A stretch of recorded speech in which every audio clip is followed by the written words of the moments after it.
We have been watching this heat dome together across the last few videos, and by now you already know it has refused to behave like anything we would call normal. But what just landed is different.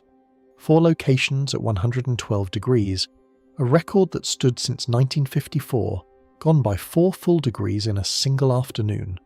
479 weather stations rewriting their history simultaneously in 4 days. And now the attribution scientists have weighed in, and their conclusion is the word that keeps appearing in our coverage of this system: impossible. Stay till the end, because the latest findings just answered the question all of our previous videos were building toward, and the answer is not reassuring. If this has you hooked, subscribe to the Skylab, because we are going to keep following this as it develops, and it is developing fast. The dome is still expanding, the data is still coming in. This is not a story with an ending yet. Drop a comment below and be honest with me. If the atmosphere just did this in March, before El Niño even peaks, what are we actually preparing for this summer? I genuinely want to know what you think. Now, let's get into it. Part 1. The 72-year record that just collapsed. March is supposed to feel like a fresh start. Cool mornings, the smell of rain, maybe some leftover frost on your windshield. That is what March is supposed to feel like. But on March 19th, 2026, something happened in the American Southwest that doesn't belong in March. It doesn't belong in April either. It barely belongs in the worst days of summer. 4 locations in Arizona and California hit 112 degrees Fahrenheit, not 105, not 108, 112, in March. Now here is where this stops being just a hot day and starts being something else entirely. The previous national record for March heat was 108 degrees Fahrenheit, set in Texas in 1954. That record stood for 72 years. 72 years of springs, 72 years of climate shifts, 72 years of warming trends, and not once did a thermometer get close enough to touch it. Then, in a single afternoon, we didn't just break it, we obliterated it by 4 full degrees. You need to understand what 4 degrees means in the language of climate records. This isn't like breaking a 100-meter sprint record by 100th of a second. Records in climate science almost always fall by fractions, by 0.1 degrees, 0.2 at most. The atmosphere is a massive, slow-moving system. It doesn't usually make sudden leaps. When a record falls by 4 degrees in a single event, that's the atmospheric equivalent of someone not just jumping over the high bar, but clearing it and landing in the parking lot. The statistical improbability of that jump alone should stop you cold, or warm, I suppose, given the circumstances. The locations themselves tell part of the story. Martinez Lake, near Yuma in the Arizona desert, was where the thermometer hit 112. This is already one of the hottest regions in North America. It's not a stranger to extreme heat, but 112 in March. On March 19th it hit 110.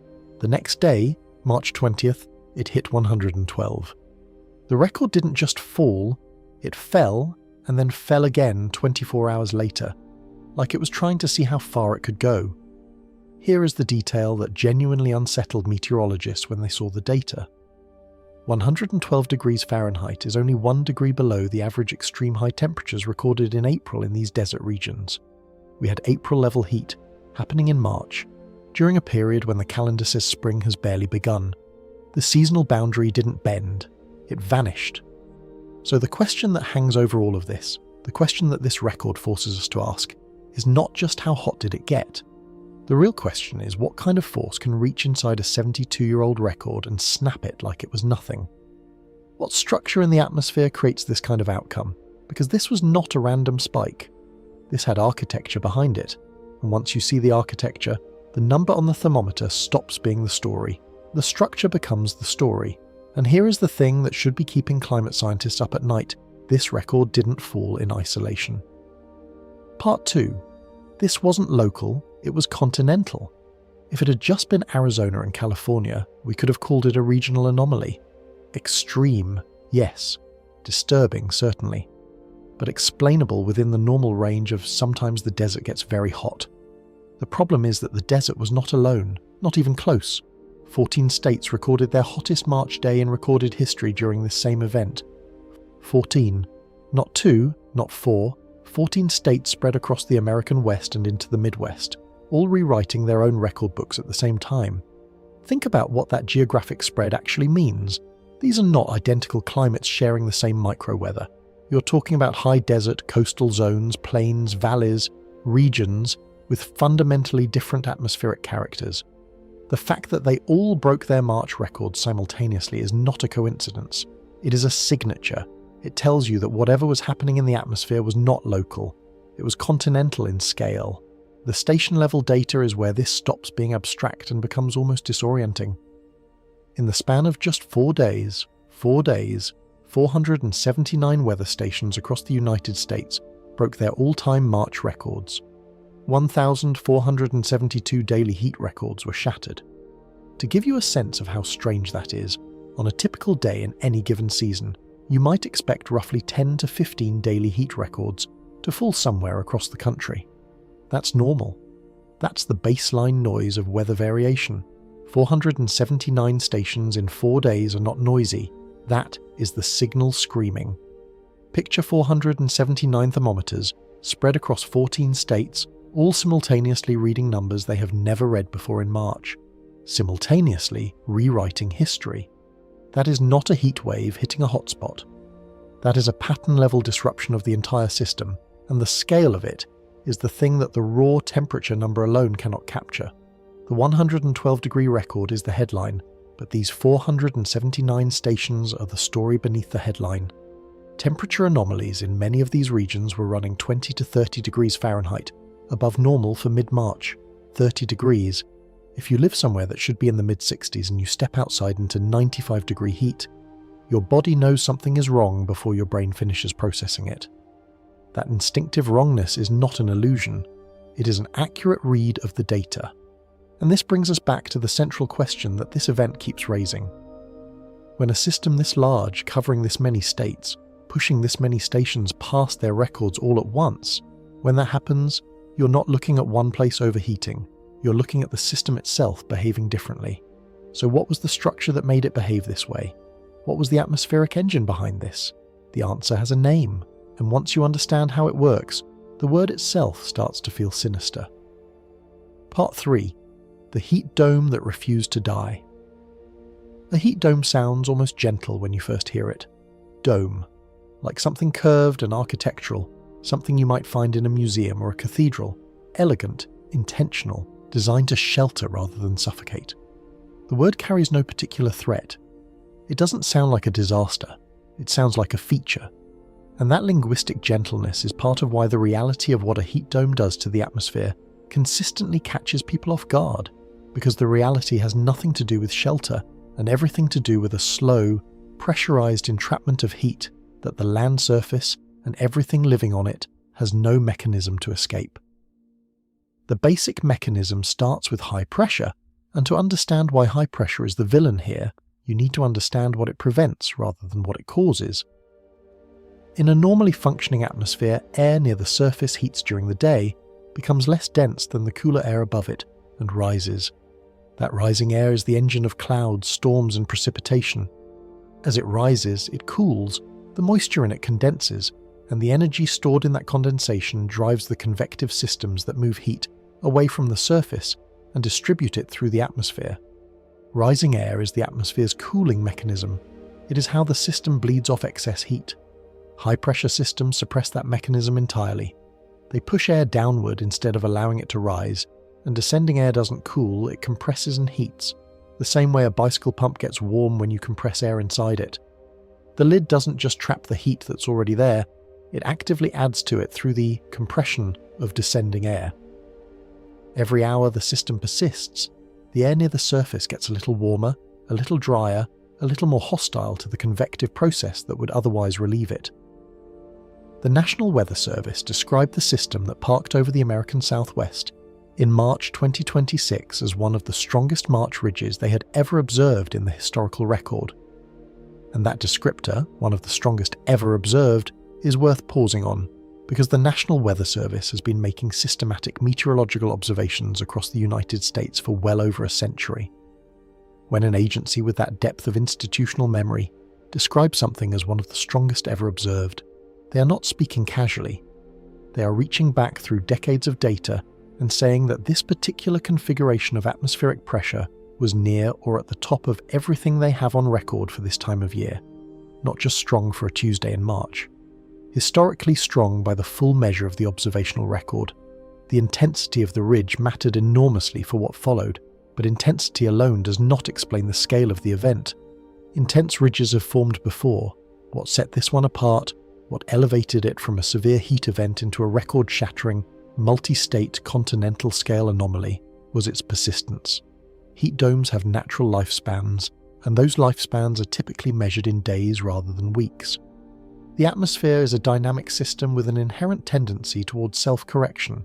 A strong ridge creates pressure gradients that eventually force changes in the surrounding flow. Disturbances in the jet stream upstream of the ridge erode it from the edges. Troughs approaching from the Pacific eventually push through and displace the high pressure. The system forms, it delivers extreme heat for a few days, and then it breaks down as the atmosphere reasserts its normal progression. That is the typical life cycle. Most heat domes follow it. This one didn't. It sat over the desert southwest for more than a week, an extraordinary duration for a March ridge, and it didn't weaken as it persisted. It fed itself. This is the feedback loop that transforms a severe heat event into something genuinely dangerous, in a way that intensity alone cannot produce. As the dome trapped heat and suppressed convection, the land surface dried. Soil moisture that would normally moderate surface temperatures through evaporative cooling disappeared. Vegetation that would normally transpire water into the atmosphere and provide a cooling buffer became desiccated, and dry surfaces heat far more efficiently than moist ones, because all of the solar energy that would have gone into evaporating water instead goes directly into raising the temperature of the surface and the air above it. The dome dried the land. The dry land heated more intensely. The more intense heating reinforced the dome. The dome fed itself, growing more entrenched with each passing day rather than weakening as atmospheric dynamics would normally dictate. The concept that atmospheric scientists sometimes describe as stuck weather captures this dynamic accurately, and it is exactly as straightforward as it sounds. Weather is supposed to move. The large-scale atmospheric flow that meteorologists track, the progression of fronts, the migration of pressure systems, the downstream movement of troughs and ridges, exists because the atmosphere is continuously redistributing energy from where there is too much of it to where there is too little. When that redistribution process stalls, when the flow that normally pushes systems along gets blocked or disrupted, weather stops moving and starts intensifying. The stuck system doesn't just maintain its current state, it amplifies it. Time becomes the enemy, because every hour that the system remains stuck is another hour of heat accumulation, another hour of drying feedback, another hour of the lid getting heavier while the flame underneath gets higher. The mechanisms that cause weather to get stuck are an active area of research in atmospheric science, and the honest answer is that our understanding of blocking events, the formal term for large-scale atmospheric configurations that prevent the normal progression of weather systems, is still developing. What we do know is that blocking tends to be associated with amplified jet stream patterns, and that the amplitude of jet stream waves appears to be increasing in ways that are consistent with but not yet definitively proven to be caused by the differential warming between the Arctic and lower latitudes. The Arctic is warming faster than the rest of the planet. That reduced temperature contrast between the pole and the tropics may be weakening the pressure gradient that drives the jet stream forward, making it more prone to developing large, slow-moving waves that stall rather than progress. This is an area where the science is genuinely uncertain, and that uncertainty should be stated clearly. But the operational outcome, a heat dome wedged into position over the southwest for more than a week in March, is not uncertain at all. It happened, and the data documenting it is unambiguous. What made the stuck nature of this dome particularly consequential is a property of trenched high-pressure systems that goes beyond the heat they produce directly. A heat dome of this strength and persistence doesn't just create extreme temperatures in the region it sits over. It reorganizes the atmospheric flow across a much larger area, bending and distorting the jet stream in ways that alter weather patterns thousands of miles from the dome's center. Upstream of the dome, the jet stream has to arch dramatically northward to get around it. That northward arch is the ridge that defines the dome's upper atmospheric signature. Downstream, the jet stream compensates by diving sharply southward, creating a trough that brings anomalously cold air into regions that should be experiencing spring. The dome is not just a regional event, It is an organising structure that reshapes the continental weather pattern around itself, producing simultaneous and seemingly contradictory extremes across a geography far larger than the dome's own footprint. This downstream reorganisation is why the effects of the March 2026 heat dome were never going to stay confined to Arizona and California. The physics of a stuck, amplified ridge guaranteed from the beginning that the consequences would be continental, guaranteed that some regions would experience fire weather conditions while others experienced late-season freezes, guaranteed that the jet stream would be forced into a configuration that amplified severe weather potential at the dome's boundaries, guaranteed, in other words, that this was not a desert story. It was an atmospheric structure story, and the desert was simply where the structure was anchored. The rest of the continent was always going to feel the consequences of that anchor, whether or not any individual location broke a temperature record. And in one city in particular, the anchor made itself felt with a specificity and duration that turned it into the clearest single window into what this dome was actually doing and what it was capable of sustaining. Part 4. Phoenix as the Canary. Phoenix, Arizona has been recording temperatures for 137 years. 137 years of summers that would make most of the country tap out by June. Summers that have killed people, buckled runways, grounded aircraft because the air was too thin to generate lift, and produced the kind of sustained overnight heat that prevents the human body from recovering between days. It is a city that genuinely knows heat in the way that a city built in the middle of the Sonoran Desert, surrounded by terrain that absorbs and radiates solar energy with extraordinary efficiency, cannot avoid knowing it. Heat is not an occasional visitor to Phoenix, it is a foundational condition. It is baked into the city's identity, its architecture, its infrastructure design, its public health protocols, and the personal calculus of every person who chose to live there knowing what the calendar delivers between May and October. So when Phoenix breaks a temperature record, the significance of that event is different from what it would be in a city less acquainted with extremes. You are not measuring surprise against a baseline of moderate climate. You are measuring against 137 years of some of the most intense sustained heat that any major American city has ever documented. The previous March record in Phoenix was 100 degrees Fahrenheit, set in 1988. That record stood for 38 years, 3.5 decades of springs that included some genuinely hot days, some unusual warm spells, some early season heat events that pushed temperatures into the 90s. None of them reached 100 degrees in March, again after 1988. The record held because 100 degrees in March, even in Phoenix, requires an unusual alignment of conditions that the atmosphere does not casually produce.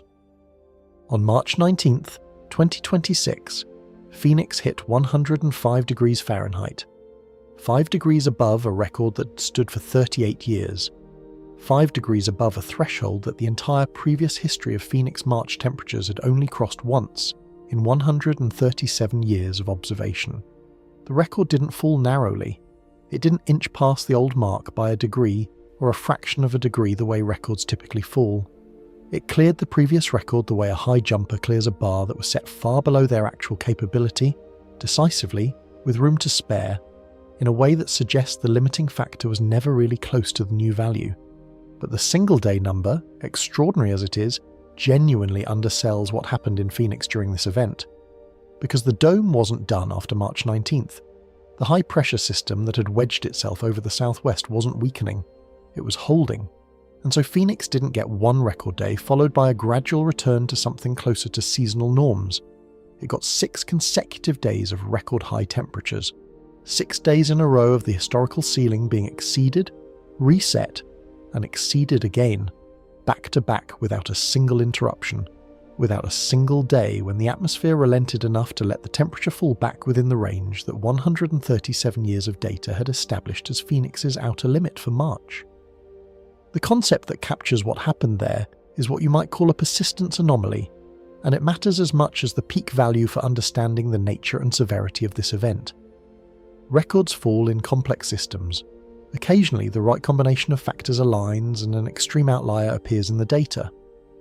What makes those outliers statistically manageable, in terms of their impact on infrastructure and human physiology, is that they are typically brief.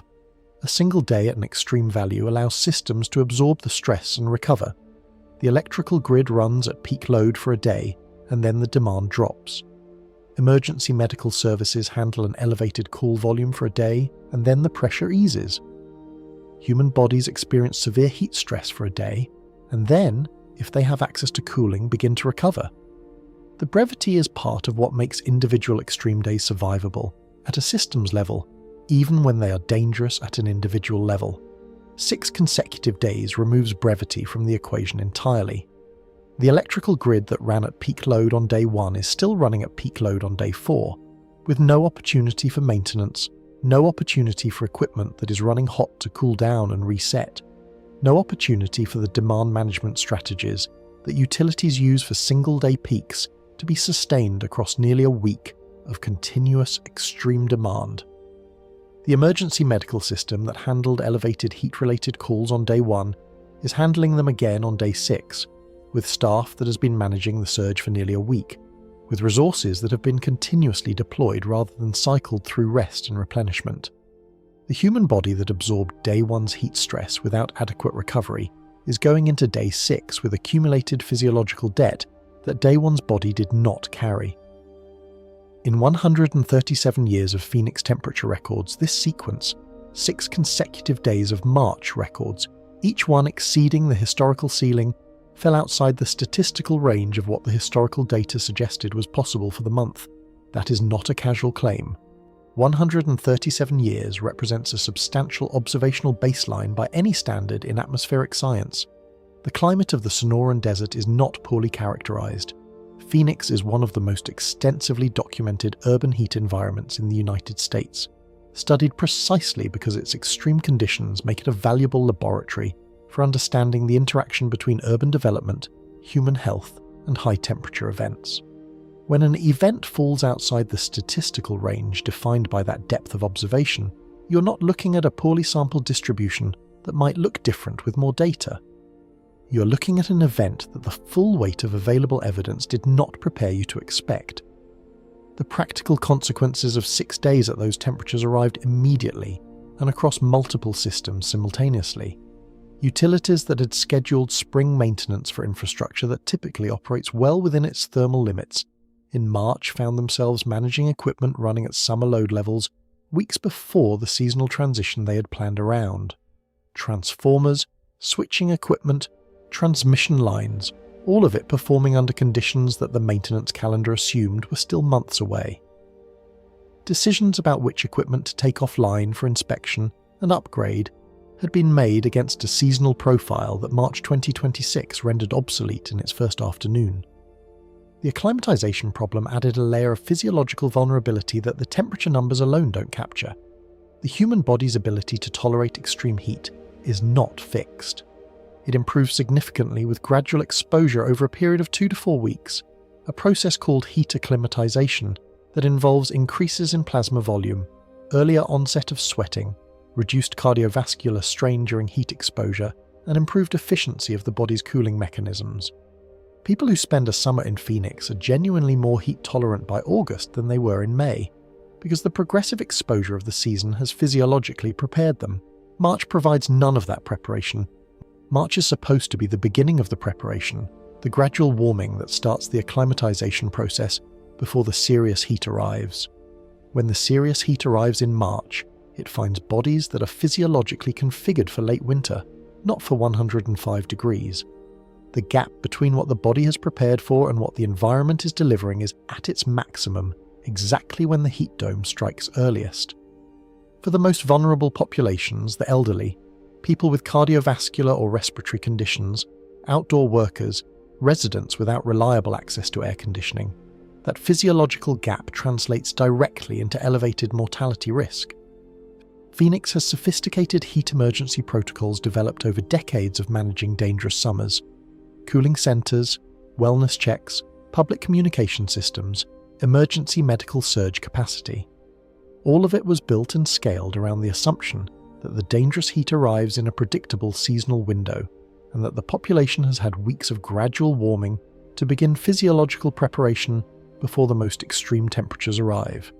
A 6-day persistence anomaly in March stress tests every assumption embedded in that protocol simultaneously, before the seasonal readiness cycle has even begun.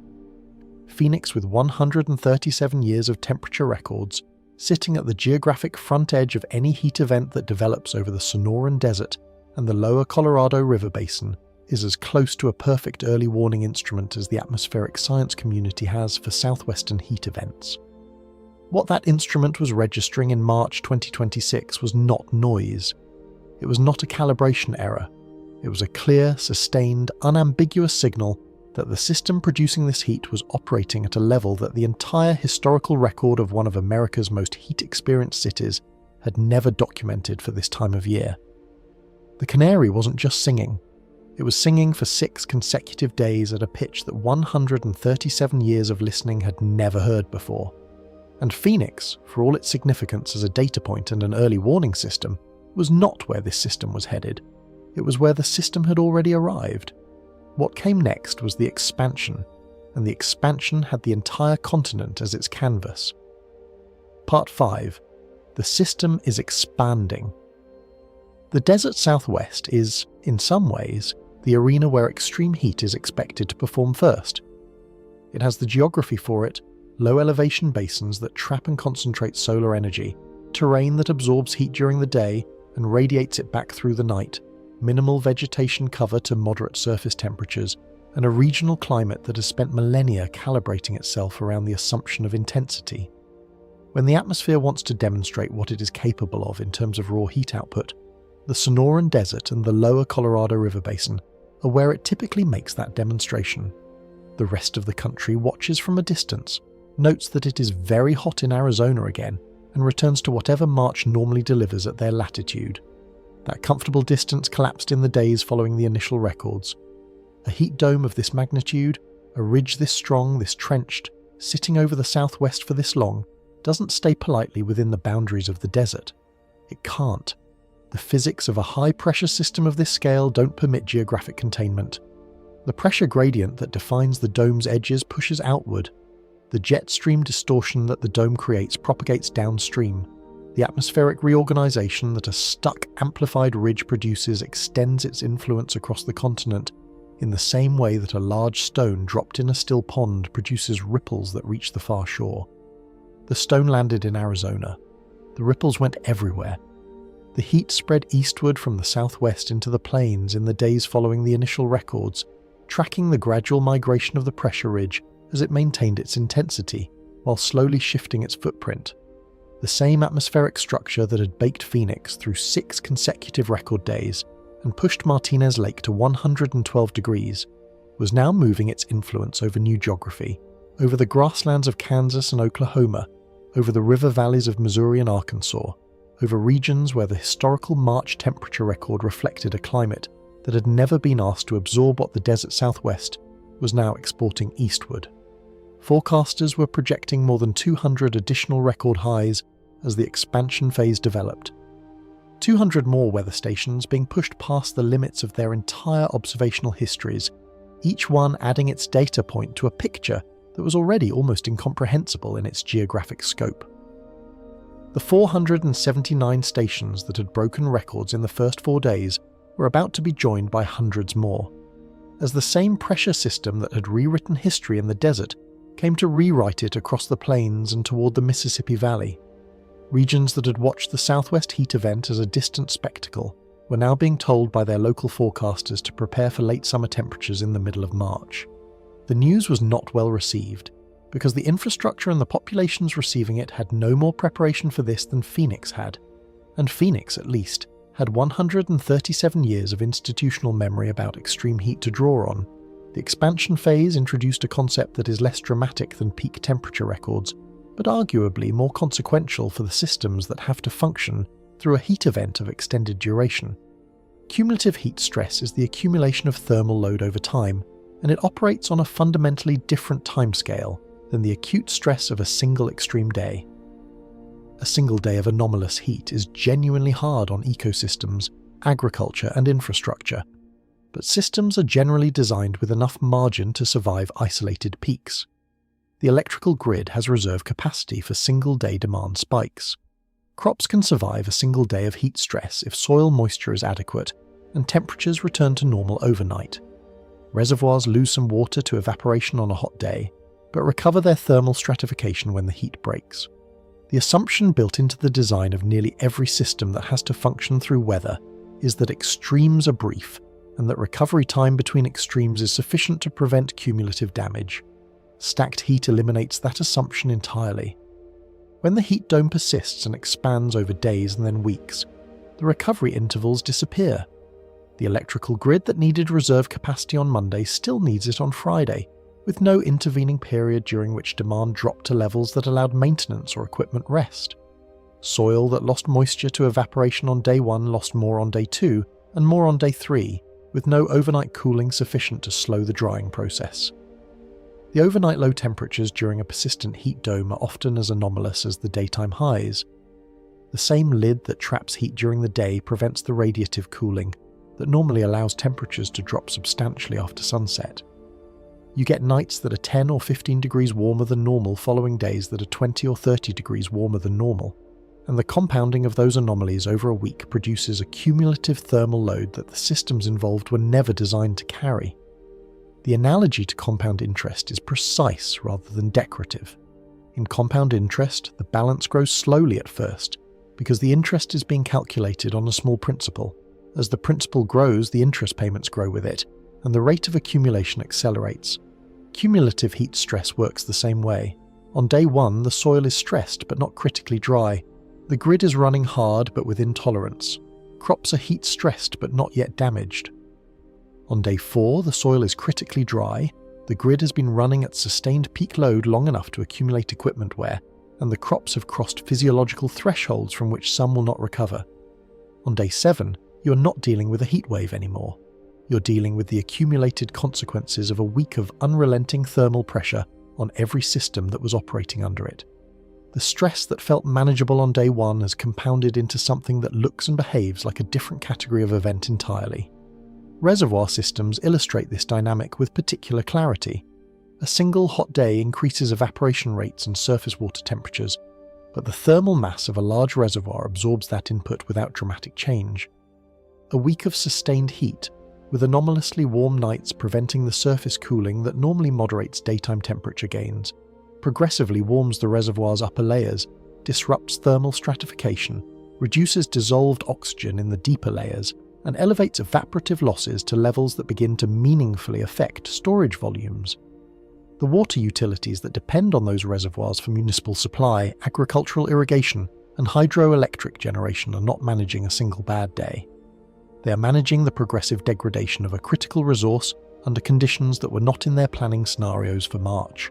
And layered on top of all of this cumulative stress was something the heat numbers alone could not fully communicate. The atmosphere was being primed.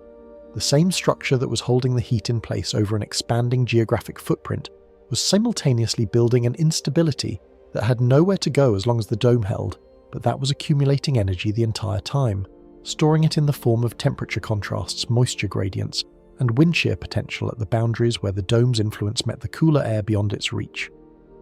Heat domes always break eventually. The atmosphere is a system that seeks equilibrium, and a stuck ridge of this magnitude is a profound departure from equilibrium that the surrounding flow is continuously working to correct. When the correction finally arrives, when a trough strong enough to erode the ridge pushes through, or when the dome's own internal dynamics finally weaken its grip, the energy that has been accumulating at its boundaries gets released. And the release of that energy has nothing to do with high temperatures. It has everything to do with violent explosive convective weather, the kind that produces tornadoes, large hail, destructive winds, and flash flooding across the same regions that were baking under the dome's influence days earlier. We are not at the peak of this story. That phrase is not rhetorical framing designed to maintain narrative tension. It is a meteorological description of where this event stood in its own life cycle, at the point when the expansion phase was underway. The ramp-up was still in progress, the cumulative stress was still accumulating, the instability was still building, and the forces responsible for creating the conditions that made all of this possible in March, forces that operate not on the timescale of weather systems, but on the timescale of ocean temperatures and atmospheric composition, were not weakening as the heat dome expanded eastward. They were the reason the dome existed in the first place, and understanding them requires looking at what the science produced when researchers sat down with the data from this event and asked the most direct question available. How much of this was natural, and how much of it was us? Part 6. Virtually impossible. The attribution shock. The World Weather Attribution Group exists specifically to answer one of the hardest questions in climate science. When an extreme weather event happens, how much of it is natural variation, and how much of it is the fingerprint of human-caused climate change? It sounds like a straightforward question, until you try to answer it rigorously, at which point it reveals itself to be one of the most methodologically demanding problems in the entire field. The atmosphere does not label its outputs. A heat wave does not arrive with a tag attached indicating what percentage of its intensity came from natural variability and what percentage came from a century of industrial greenhouse gas emissions. Disentangling those contributions requires sophisticated statistical modelling, large ensembles of climate simulations, and a framework for comparing what actually happened against what would have happened in a world where the atmospheric composition had not been systematically altered by human activity.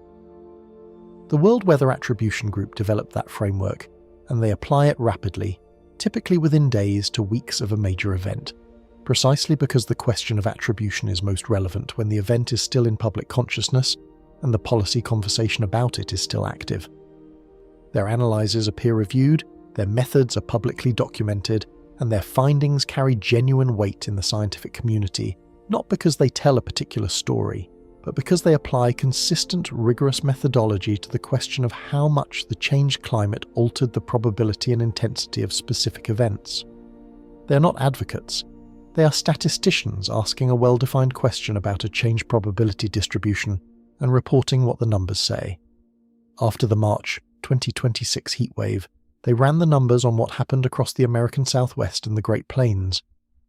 They built their climate model ensembles, they ran their counterfactual simulations of a world without human-caused greenhouse gas warming, and they compared the probability of an event of this magnitude occurring in that counterfactual world against the probability in the current altered climate.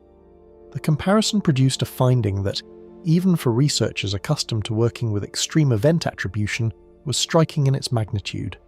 Their conclusion was blunt in the way that good science is blunt, not dramatic for effect, but precise in its language because the precision is the point. This event would be virtually impossible without climate change, not unlikely, not rare, not a low probability outcome, virtually impossible. Those two words represent a specific position on a probability scale, and in the context of attribution science they mean that in the counterfactual world, the world where the atmosphere contained the same concentration of greenhouse gases it contained before industrialization, the probability of an event of this magnitude occurring in March was so small that the models essentially could not generate it. You could run the simulation thousands of times and not see it. The event is not just rare in the current climate, it is a category of outcome that the pre-industrial climate was not capable of producing with any meaningful frequency. The quantification of that shift is where the number 800 enters the conversation. The analysis found that human influence on the climate system made this particular event approximately 800 times more likely to occur than it would have been in a world without additional greenhouse gas warming. 800 times. Not twice as likely, not 10 times, not even 100 times. 800. The scale of that multiplier is genuinely difficult to hold in the mind as a concrete reality, because we do not have good intuitive frameworks for reasoning about probability changes of that magnitude. So consider the coin analogy, because it makes the scale visceral in a way that the abstract number does not. A fair coin comes up heads 50% of the time. If someone swapped that coin for one that was weighted to come up heads 800 times more often than the original fair coin would, the result would not be a coin that came up heads slightly more than half the time. It would be a coin that came up heads essentially every time you flipped it. The outcome that was 50-50 before is now so heavily weighted toward one result that the other result has become negligible. That is the scale of the probability shift that the attribution analysis is describing. In the pre-industrial climate, this heat event was essentially the tails result, the outcome you almost never see. In the current climate, it has become the heads result, the outcome the weighted system reliably produces when the other conditions align. The atmosphere is no longer a fair coin. It has been systematically weighted, and the weighting shows up in events exactly like this one. The analysis also went beyond probability and quantified the direct temperature contribution of human-caused climate change to this specific event. Between 4.7 and 7.2 degrees Fahrenheit of additional warming was directly attributable to human influence on the climate system. That range reflects the uncertainty in the climate models. Different model configurations produce slightly different estimates, but the entire range sits well above zero, and the lower bound alone is sufficient to make the critical point. Now hold that number against the record that fell. The previous national March temperature record was 108 degrees Fahrenheit, set in Texas in 1954. The new record is 112 degrees Fahrenheit, set at Martinez Lake near Yuma on March 20th, 2026. The margin by which a 72-year-old record was shattered, 4 degrees, falls almost entirely within the range of warming that the attribution analysis attributes directly to human influence on the climate. This is the finding that reframes everything about how we understand this event. Without human-caused climate change, the underlying heat dome, the strong March ridge, the persistent high pressure, the natural atmospheric variability would still have produced a very hot day. The physics of a blocking high-pressure system would still have applied. The desert southwest would still have been unusually warm, but the temperatures reached would very likely have been in the range of approaching the old record rather than obliterating it. The event would have been notable. It might have threatened the previous record. It probably would not have shattered it by 4 degrees and rewritten the historical ceiling for March temperatures in the United States.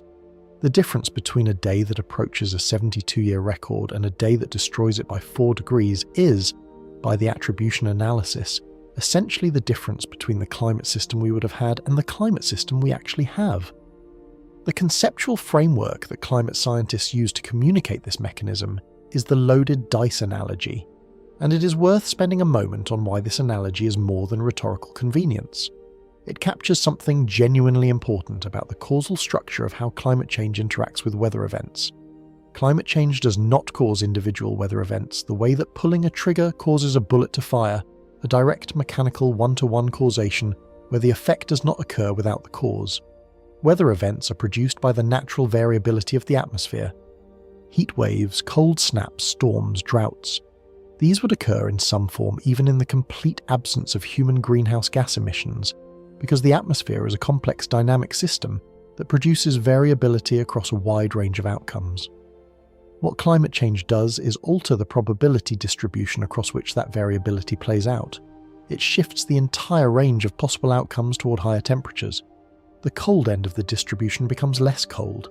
The hot end of the distribution becomes hotter and more accessible.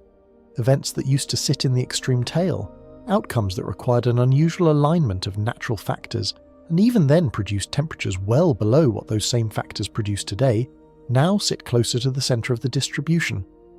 The dice still produce a range of outcomes, but the range has shifted, and the outcomes at the extreme end are no longer extreme relative to the new distribution in the way they were extreme relative to the old one. The heat wave is still recognizable as a heat wave. The high pressure ridge is still the proximate meteorological cause. The atmospheric physics that govern how a heat dome forms, persists and produces extreme surface temperatures are still the same physics they have always been. But the temperatures those physics deliver are now operating in a system that has been fundamentally altered, a system where the background state against which all variability plays out is warmer, drier in the places that were already dry, and primed to convert natural atmospheric variability into record-breaking outcomes with a reliability that the pre-industrial climate did not possess. And the altered system is not confined to the atmosphere above us. The change is not only in the air. There is another component to this story, one that has been accumulating its own records with less fanfare than the temperature extremes over land, but with implications that may ultimately be more consequential for what the rest of 2026 looks like and what the atmosphere has available to work with. The next time the conditions for a heat dome of this magnitude align. It has been setting records quietly, in the water, while the headlines track the thermometers on land. Part 7. The ocean just confirmed it.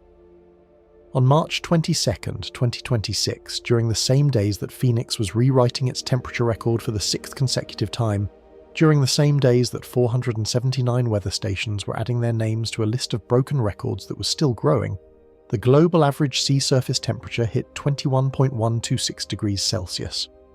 A new record for global ocean surface temperature, not a record for the Pacific, not a record for the tropics, a record for the entire ocean surface of the planet, averaged across every basin, every latitude, every body of salt water that covers roughly 71% of the Earth's surface.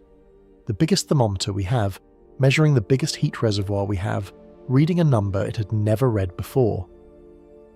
The timing of that ocean record landing in the same week as the atmospheric temperature records over the American Southwest is the kind of coincidence that stops being a coincidence when you understand the physical connections between the two systems. The ocean and the atmosphere are not separate stories running in parallel. They are coupled systems in continuous exchange, transferring heat and moisture and momentum across the boundary between them, each shaping what the other does. When both systems set records in the same week, they are not independently doing something unusual at the same time. They are telling the same story in different languages, and the translation between those languages runs through one of the most consequential and well-documented climate phenomena on the planet. El Niño is the name given to the periodic warming of the central and eastern tropical Pacific Ocean that occurs when the trade winds, the easterly winds that normally push warm surface water westward toward Asia and Australia, weaken or reverse. When the trade winds relax, the warm water that has been piling up in the western Pacific sloshes back eastward, raising sea surface temperatures across a broad swath of the tropical Pacific by anywhere from 1 to several degrees Celsius above normal. That temperature anomaly is not just a local ocean event. It is an atmospheric forcing that propagates its influence across the entire globe, through changes in the large-scale circulation patterns that connect the tropics to the mid-latitudes. The mechanisms through which El Niño influences weather over the American continent are well established and have been studied intensively for decades. The warmer tropical Pacific strengthens the subtropical jet stream, the band of fast-moving air at high altitude that guides weather systems across the southern tier of the United States. It alters the position and amplitude of the Rossby waves, the large meanders in the atmospheric flow that determine where ridges and troughs form and how long they persist. It increases the moisture content of the atmosphere over affected regions by driving higher rates of evaporation from the warmer ocean surface. And it generally amplifies whatever the atmosphere was already inclined to do in terms of extreme events, making wet regions wetter, hot regions hotter, and high-pressure systems stronger and more persistent than they would otherwise be. El Niño doesn't create heat domes, it supercharges them. We are currently in an El Niño cycle, and that fact has been part of the context background for this heat event in most of the coverage that has mentioned it at all. But the detail that transforms El Niño from background context into active concern is the one that the ocean temperature record set on March 22nd makes impossible to ignore. El Niño has a development cycle with a specific temporal structure. It initiates typically in the northern hemisphere spring or summer. It develops through the following months, with sea surface temperature anomalies in the tropical Pacific growing progressively larger. It reaches peak intensity, typically in the northern hemisphere winter, and then it decays over the following months as the trade winds re-establish and the anomalous warm water is redistributed or mixed downward. The maximum atmospheric influence of any given El Niño event corresponds roughly to its peak intensity, the point at which the tropical Pacific temperature anomaly is largest and the teleconnections to mid-latitude weather patterns are strongest. The global sea surface temperature record set on March 22nd happened while El Niño is still in its development phase, not at peak, not at maximum influence, still building towards the intensity it will reach later in the cycle.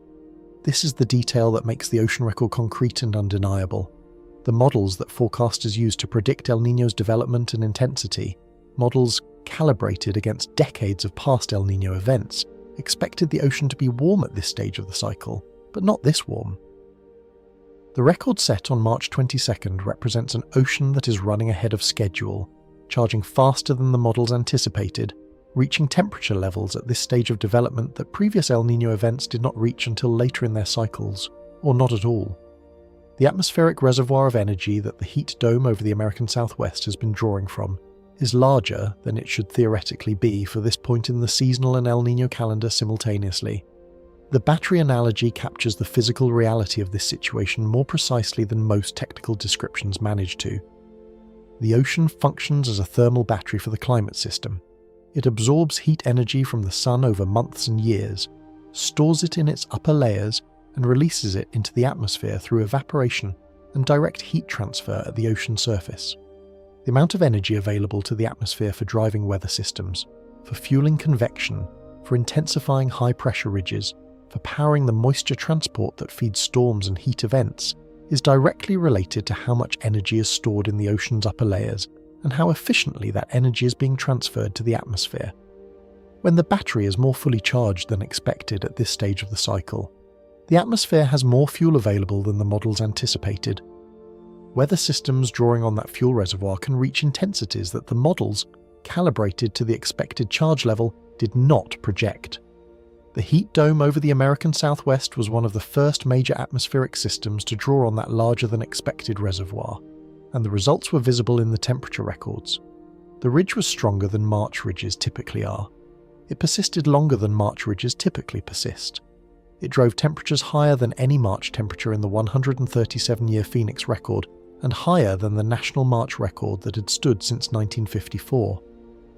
Some portion of that excess intensity, not all of it, but some meaningful portion, reflects the fact that the atmospheric energy budget available to this system was larger than a typical March El Niño configuration would provide because the ocean delivering that energy was running warmer than the typical March El Niño configuration produces.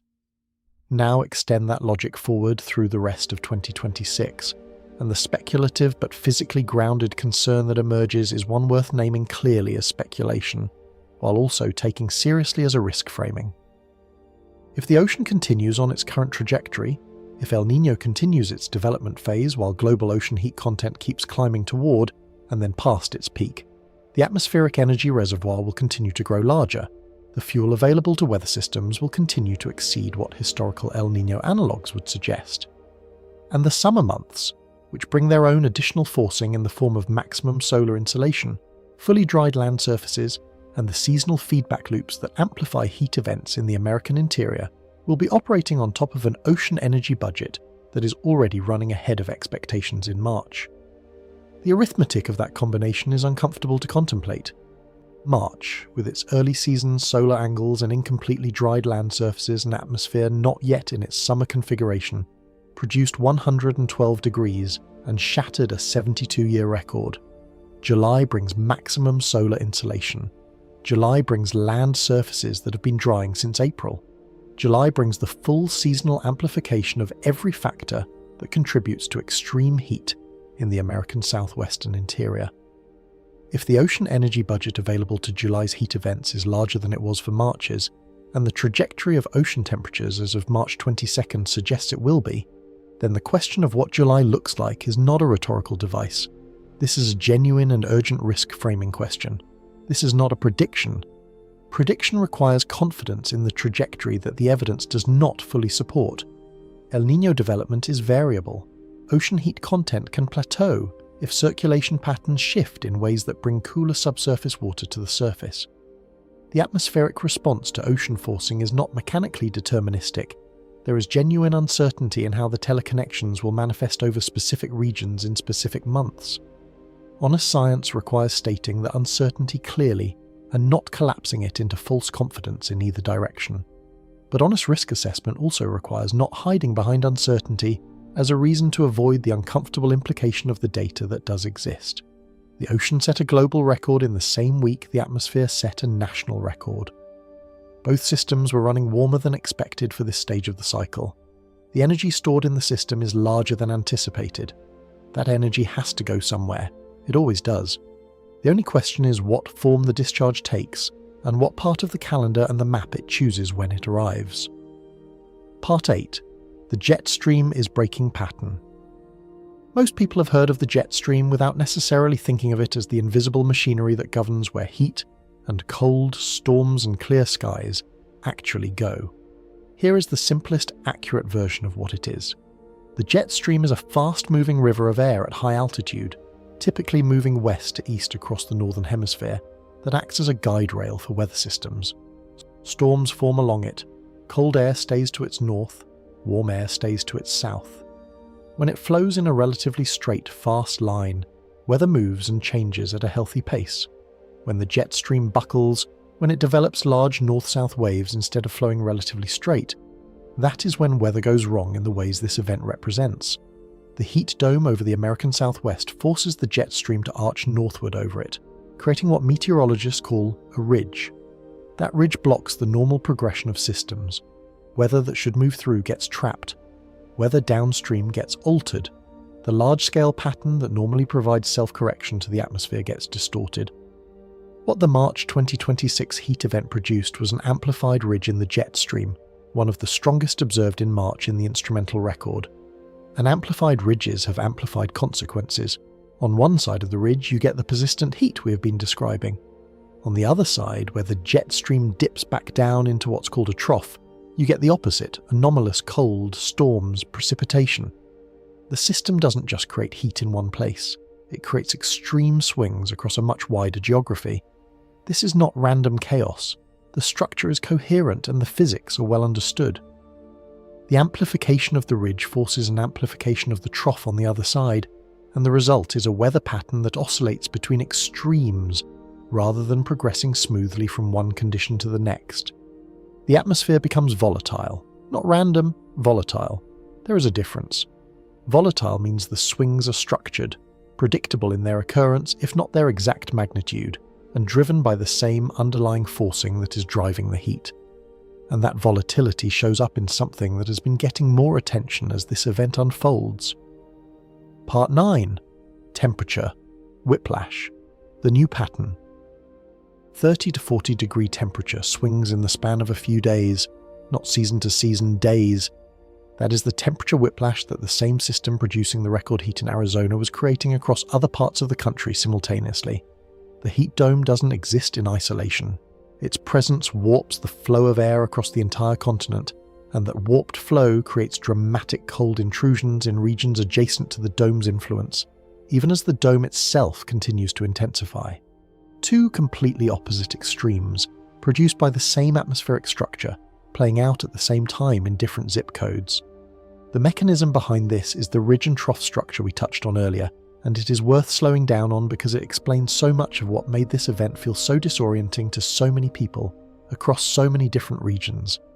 When the heat dome forces the jet stream to arch dramatically northward over the southwest, it doesn't just lift the jet stream up, it creates an equal and opposite reaction on the downstream side. The jet stream has to come back down somewhere, and when it does, it dives sharply southward, dragging Arctic air with it like a curtain being pulled across the map. So while Phoenix is hitting 105 degrees, communities a few states to the east are watching the temperature drop 40 degrees in 24 hours as the Arctic air rushes in behind the front. Same system, same week, completely opposite experiences. So you get communities experiencing 95 degrees on a Tuesday and 50 degrees on a Thursday, with a violent cold front ripping through between them. That is not a weather pattern anyone has a good word for in casual conversation. It is not a cold snap. It is not a heat wave. It is both, in sequence, within the same 7-day period, and your body, your infrastructure, and your agriculture were simply not designed to handle that rate of change. The engineering tolerances, the biological rhythms, the logistical systems, all of them assume something closer to gradual transitions. Whiplash, by definition, is what happens when the system moves faster than the structure built around it can absorb. Let's start with agriculture, because the consequences there are both immediate and compounding, in ways that eventually reach everyone. A false spring is one of the oldest agricultural fears in temperate climates. When temperatures climb unseasonably early, plants respond. Fruit trees blossom. Winter wheat breaks dormancy. Perennial crops push new growth. These are not errors on the plant's part, they're appropriate biological responses to the temperature signal the plant is receiving. The problem arrives when the heat dome breaks, the jet stream dives, and a hard freeze follows within days of that warm signal. The blossoms that opened in the warmth get destroyed by the freeze. The new growth that pushed through the soil gets killed back. In some crops, a single hard freeze at the wrong developmental stage eliminates the entire yield for the season. You cannot recover a fruit crop that frosted in bloom. The loss is total, and it happened because the atmosphere sent two contradictory signals within the same week. The scale of that risk in March 2026 was significant across the plains and into parts of the Midwest, where the edge of the heat dome and the downstream cold intrusion were playing out simultaneously. Growers who made decisions based on the warm temperatures, decisions about irrigation, about fertilizer timing, about transplanting schedules, found themselves recalibrating against a cold front that arrived with the speed and violence that ridge and trough patterns produce. That recalibration has costs. Some of them are recoverable, some are not. Utilities face a different version of the same problem. An electric grid is not a static system that simply produces power on demand. It is a managed, balanced infrastructure that requires advanced planning to match supply with anticipated demand. When temperatures are abnormally high, cooling demand spikes. Grid operators bring additional generation capacity online, manage reserves carefully, and communicate with large industrial users about potential curtailments. That is a known playbook for a heat event. What the playbook does not handle well is the scenario where peak cooling demand on Monday is followed by peak heating demand on Thursday, with a rapid transition between them. The equipment, the staffing, the supply chain for fuel, none of it pivots that quickly without stress. Transformers that ran hot during the heat spike and then had to manage a different load profile during the cold snap experienced wear cycles they were not rated for in that sequence. The infrastructure costs of whiplash are diffuse and often invisible until something fails. Road surfaces tell a similar story in the language of material science. Asphalt and concrete expand in heat and contract in cold. Every road, every bridge expansion joint, every concrete panel in a highway system is engineered around an expected range of temperature variation and an expected rate of change between extremes. When you compress a 30-degree swing into 48 hours instead of 2 months, you are not just stressing the material, you are cycling it through expansion and contraction at a rate the engineers who designed it never modelled. The cumulative fatigue from repeated rapid thermal cycling accelerates pavement degradation in ways that show up as cracking, heaving, and pothole formation faster than maintenance cycles anticipate. The infrastructure is aging faster than the calendar suggests it should be. The psychological dimension of this is worth naming too, even if it resists the kind of clean quantification that infrastructure damage allows. There is something genuinely disorienting about living through a week in which the atmosphere cannot seem to make up its mind about what season it is. When March feels like July in one state, and like February in the next state over, and then they trade places 3 days later, the disorientation that produces goes beyond inconvenience or discomfort. It reaches something deeper, something that most people feel without necessarily being able to articulate. The atmospheric clock is the phrase that captures it best. Human civilization, not just modern industrial civilization, but every agricultural society that preceded it going back thousands of years, organized itself around the reliable rhythm of seasons. Planting cycles were timed to it. Building standards were calibrated to it. Migration patterns followed it. The entire energy demand curve of a modern economy is built on the assumption that summer peaks in July and winter peaks in January, and the transitions between them are gradual enough to plan around. When that clock starts oscillating instead of progressing, when the seasons are no longer a sequence but a scramble, the systems built on top of that clock start to lose their footing. This is not a soft abstract concern, it is measurable in the mismatch between what systems were designed to handle and what they are now being asked to handle. A utility that built its demand forecasting model on 40 years of seasonal temperature data is now operating in an environment where that data is a less reliable guide to the future than it was when the model was built. A municipal road maintenance budget calculated against historical freeze-thaw cycles is now systematically underfunded because the actual freeze-thaw frequency has changed. A farmer using 3 generations of planting date experience as a guide is now planting into a risk profile that experience did not prepare for. That disorientation is data.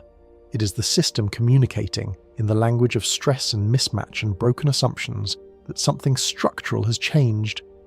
And the data from this particular event, the whiplash, the false spring, the rapid cold intrusion behind the dome, the infrastructure strain, the agricultural risk, all of it points towards something even more immediately dangerous than temperature swings alone. Because while the whiplash was playing out across the plains and the Midwest, the edges of the heat dome were doing something else entirely, something that looks nothing like a temperature record on the surface, but is powered by exactly the same atmospheric engine that drove every number we have discussed so far. and that something had already produced conditions that fire weather forecasters describe with a very specific kind of urgency. Part 10. The compound event nobody is connecting. A heat dome doesn't produce a single type of disaster. That is the part of this story that gets lost when the coverage focuses on the temperature record alone, when the headline is 112 degrees and the conversation stops there. The same atmospheric system that was pushing thermometers past 112 degrees in the desert was simultaneously setting up the conditions for a cascade of other hazards, some of which look nothing like a heatwave on the surface, and some of which were already developing in real time while the temperature records were still being broken. The number on the thermometer is the part that photographs well. The cascade is the part that matters.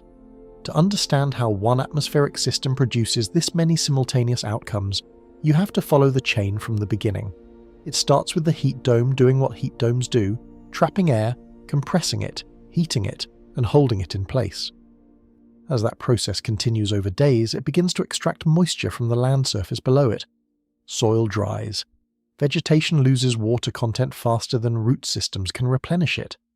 The air itself becomes desiccated, with relative humidity dropping to levels that turn ordinary dry grass into something closer to paper. The land and the atmosphere enter a feedback loop where each makes the other worse.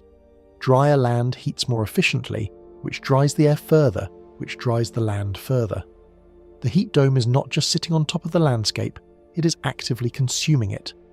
That drying process is the first link in the chain that leads somewhere well beyond uncomfortable temperatures.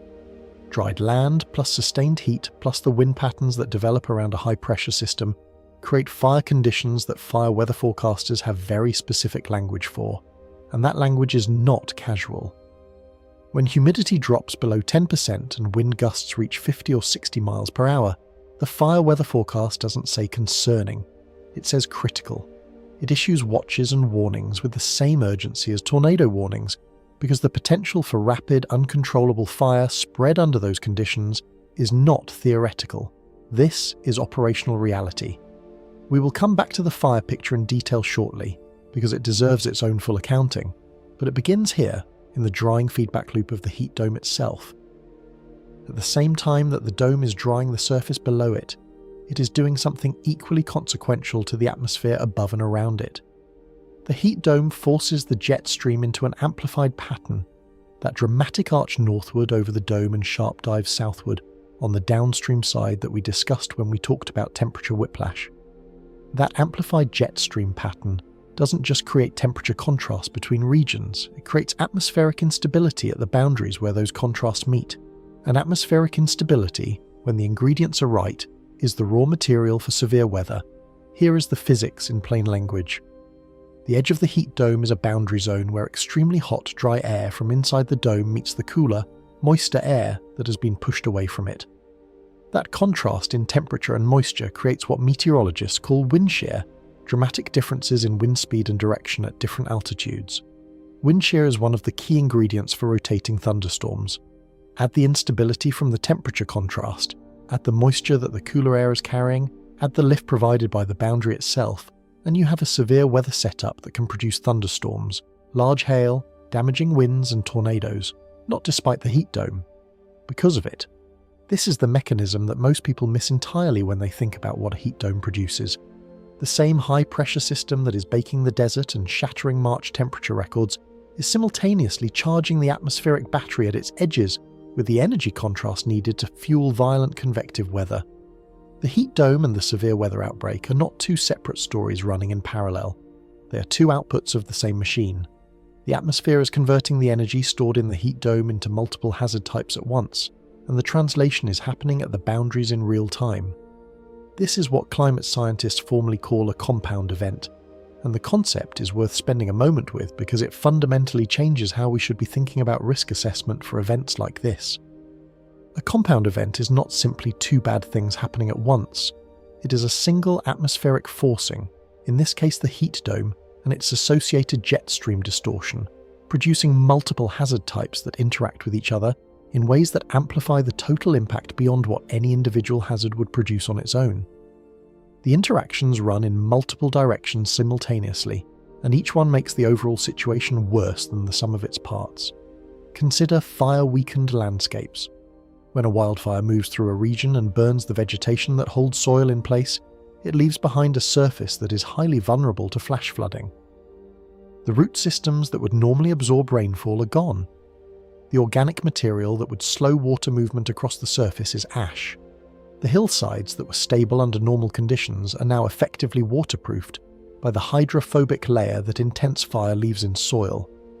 When the storms that develop at the edges of the heat dome eventually move over those fire-scarred areas, and they will, because the same atmospheric pattern that produced the fire conditions is also producing the storm conditions, the flash flood risk is dramatically elevated. The fire made the storm more dangerous. The storm's damage radius extends far beyond where its rain actually falls. Run the interaction in another direction. Storm damage to power infrastructure, downed lines, blown transformers, damaged substations reduces the capacity of the electrical grid to respond to heat emergencies. Heat emergencies require air conditioning. Air conditioning requires electricity. When the severe weather outbreak that developed at the edge of the heat dome knocks out power to communities that are simultaneously experiencing dangerous heat, the vulnerability of those communities escalates rapidly. The elderly, the very young, people with medical conditions that require climate control, their risk profile changes the moment the power goes out during a heat emergency. The storm didn't just cause a power outage, it created a heat mortality risk in communities that might otherwise have managed the temperature safely. Run it in a third direction.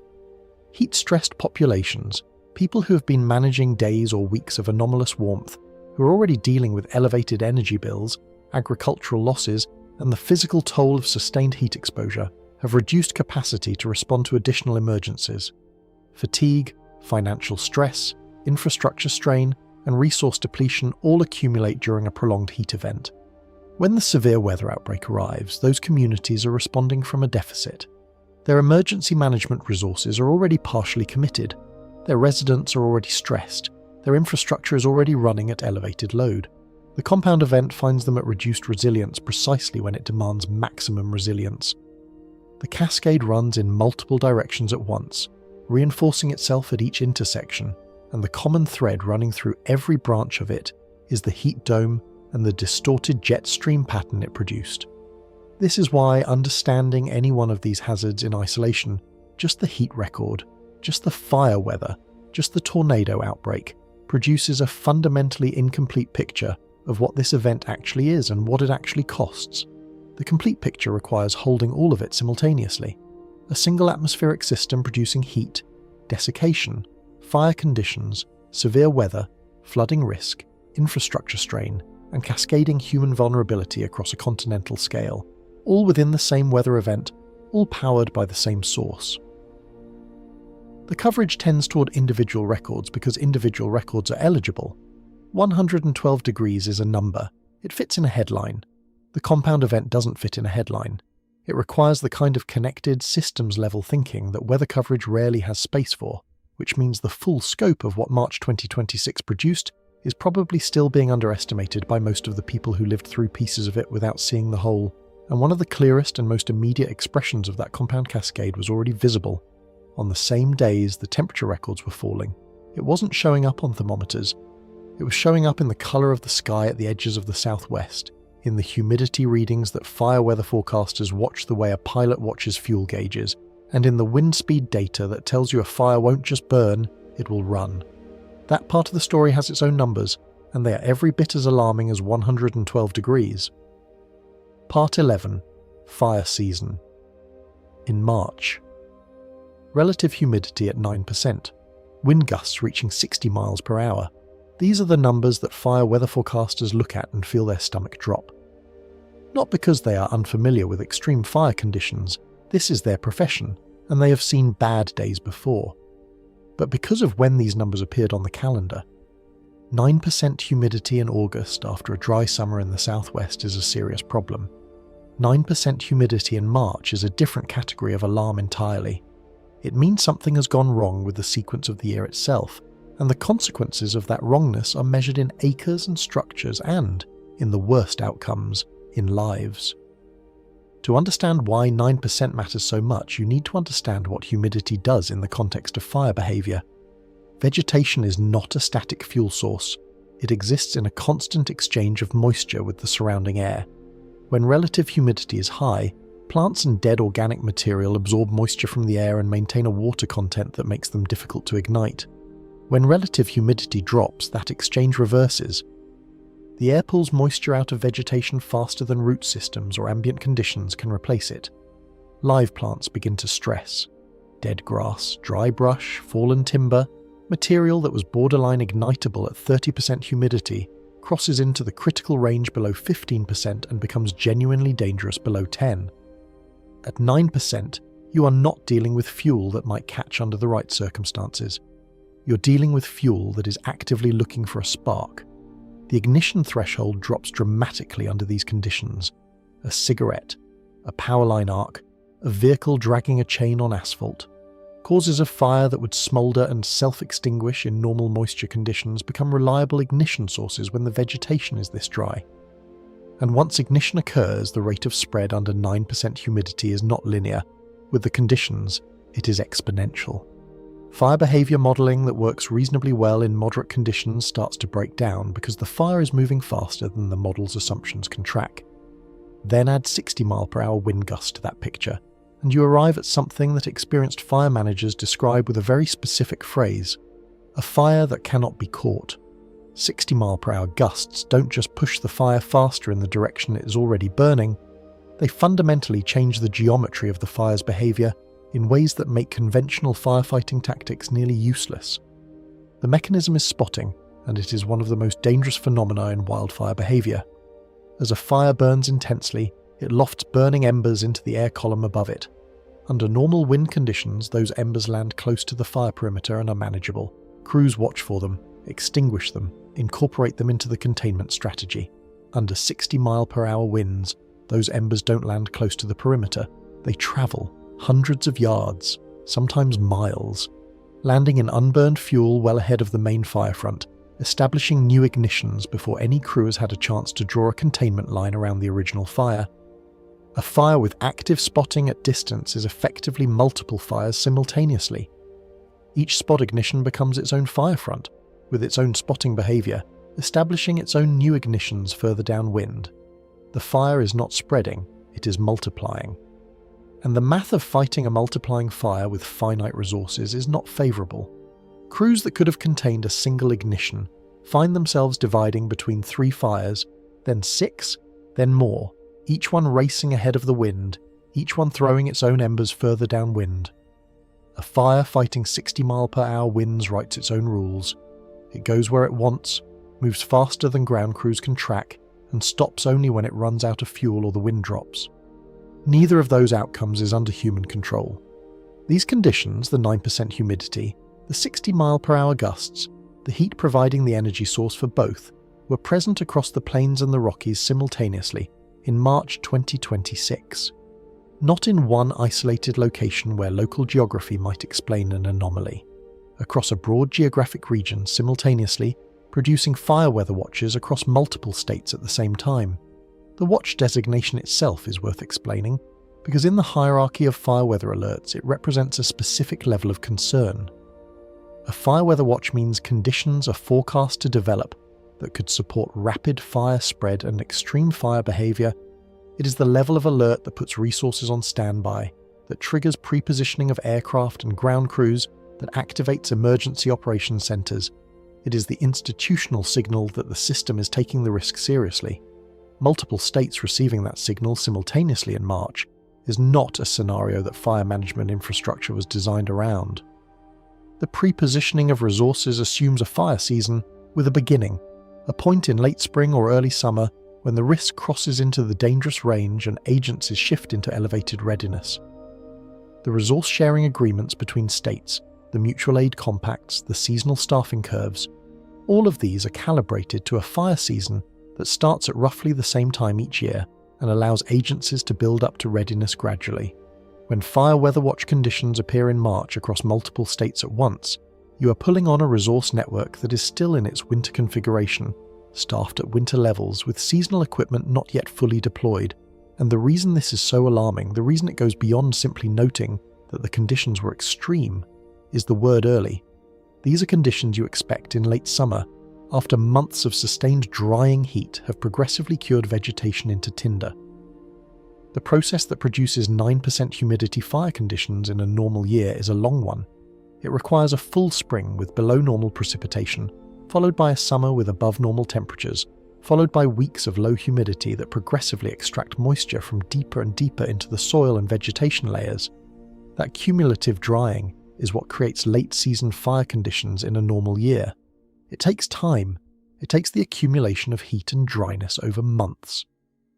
What happened in March 2026 compressed that timeline in a way that the seasonal assumptions built into fire management infrastructure simply don't account for. A dry winter, below normal precipitation across much of the Western Plains, had already removed the moisture buffer that snowpack and winter rain normally provide. The soil going into spring was already running a deficit. Then the heat dome arrived, not in June or July when the system is prepared for it, but in March, delivering the acute drying event on top of a chronic moisture deficit. The vegetation that should have had weeks of spring moisture accumulation to build its water content never got that moisture.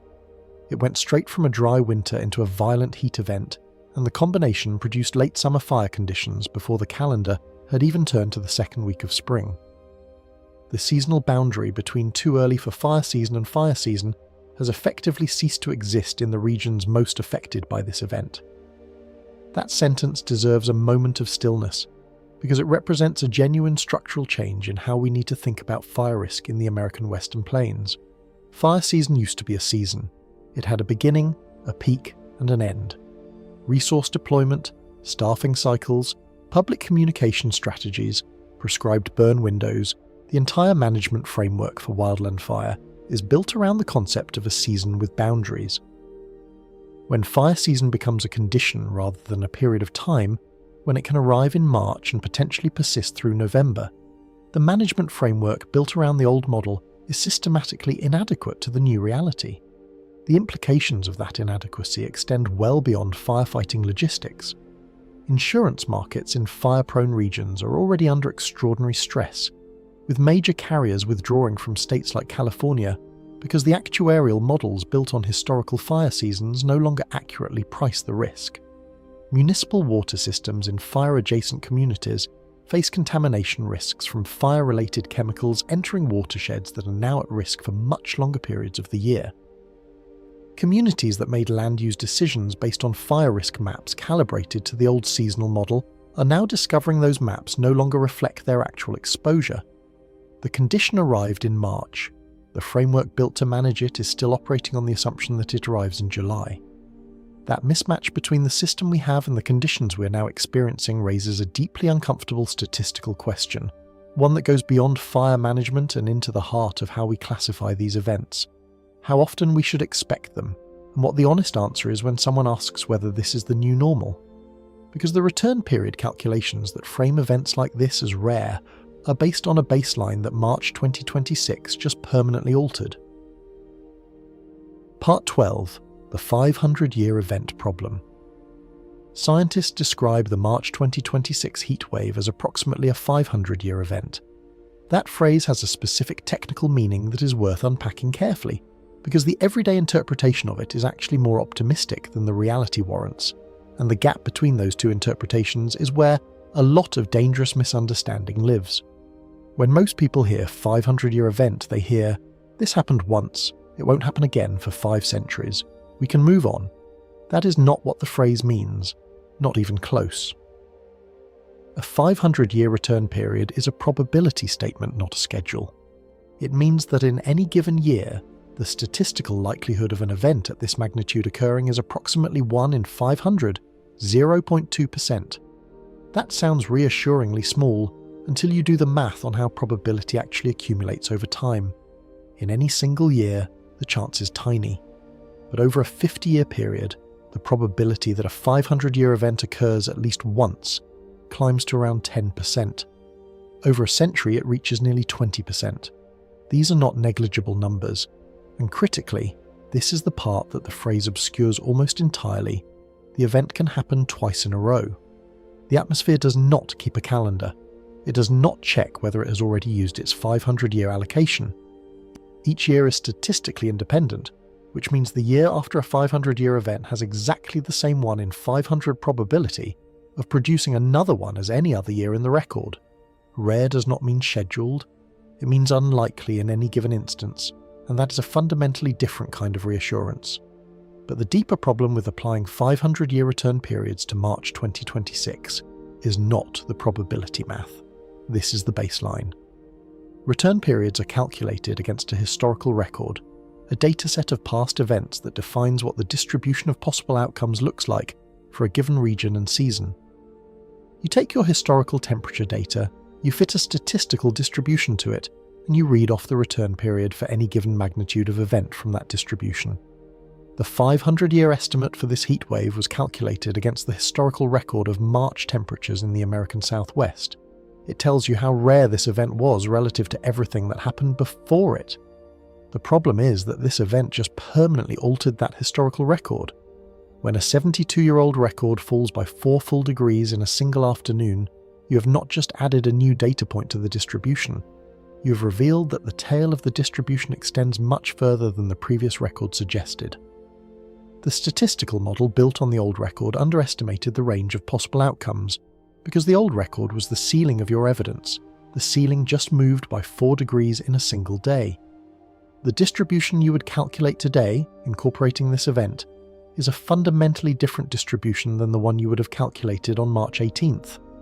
And the 500-year return period calculated against the old distribution is no longer an accurate description of how rare this kind of event is in the new one. This is the compression problem, and it is one of the most consequential and least communicated aspects of how climate change interacts with extreme event statistics. Under a stable climate, the distribution of possible outcomes in any given region and season is roughly stationary over time. The historical record is a reliable guide to the future because the physical system producing the weather is not systematically changing. Return periods calculated from historical data accurately describe the probability of future events because the underlying distribution is not shifting. That assumption of stationarity is the foundation of essentially every risk assessment framework used in infrastructure design, insurance pricing, emergency management planning, and building codes. Climate change breaks stationarity. The underlying distribution is shifting, not randomly, not symmetrically, but directionally and persistently toward higher temperatures. Events that sat at the extreme tail of the old distribution are now sitting closer to the middle of the new one. A 500-year event from the perspective of 1990, calculated against the climate baseline of the mid-20th century, could be a 50-year event by 2050 as the distribution shifts upward. A 50-year event by 2050 could be a 10-year event by 2100 if the trajectory continues. The rarity is compressing, the extreme tail of yesterday is becoming the more accessible range of tomorrow, and the rate of compression is directly tied to how quickly the baseline temperature continues to rise. What makes this genuinely difficult to communicate to a general audience is that the numbers involved remain large enough to sound reassuring, even as they describe a fundamentally changed risk landscape. 50 years still sounds like a long time between events. Even a 20-year return period sounds like something most people will only encounter once or twice in a lifetime. The language of return periods was developed in a stable climate context where these numbers accurately describe the human experience of rarity. You might hear about a 100-year flood, but you probably wouldn't live through 2 of them. In a shifting climate, those numbers increasingly describe a past reality rather than a present one, but the language hasn't changed to reflect that. We are still using the vocabulary of a stable system to describe an unstable one, and the mismatch between the vocabulary and the reality is consequential. The infrastructure implications of this compression are enormous and largely unacknowledged in current design standards. A bridge built to withstand a 100-year flood event was engineered with a specific probability of failure in mind, roughly 1% per year, which over a 50-year design life gives a roughly 40% probability that the design flood will be equaled or exceeded during the structure's lifetime.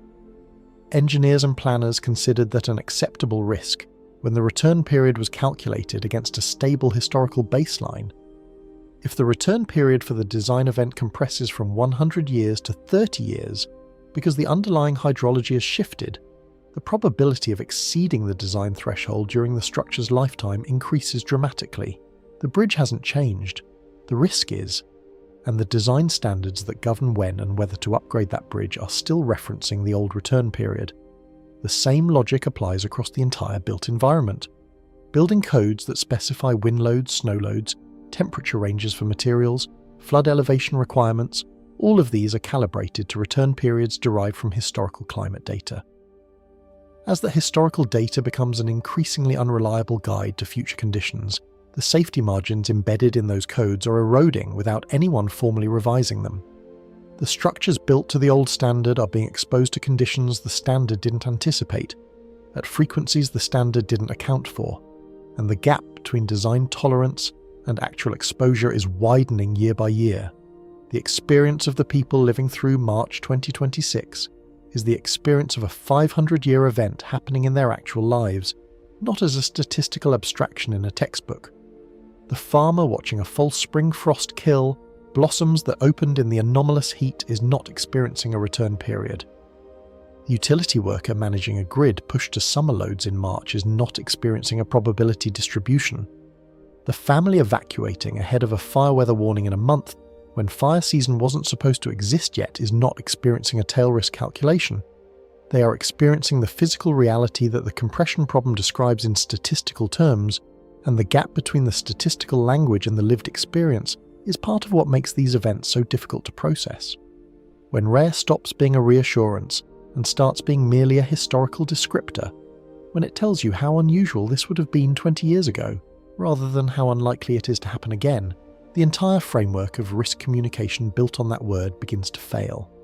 We tell people a 500-year event just occurred, and they hear that they are safe for a long time. What the science is actually saying is considerably more uncomfortable, and the discomfort of that message is part of what drives some people toward explanations that feel more proportionate to the scale of what they just witnessed. Explanations that reach outside the boundaries of atmospheric physics entirely, looking for a cause that matches the apparent impossibility of what just happened. Those explanations deserve a direct and honest engagement, because the science that explains this event without invoking secret programs or hidden technologies is already extraordinary enough to demand that engagement on its own terms. Part 13. Conspiracies versus Physics.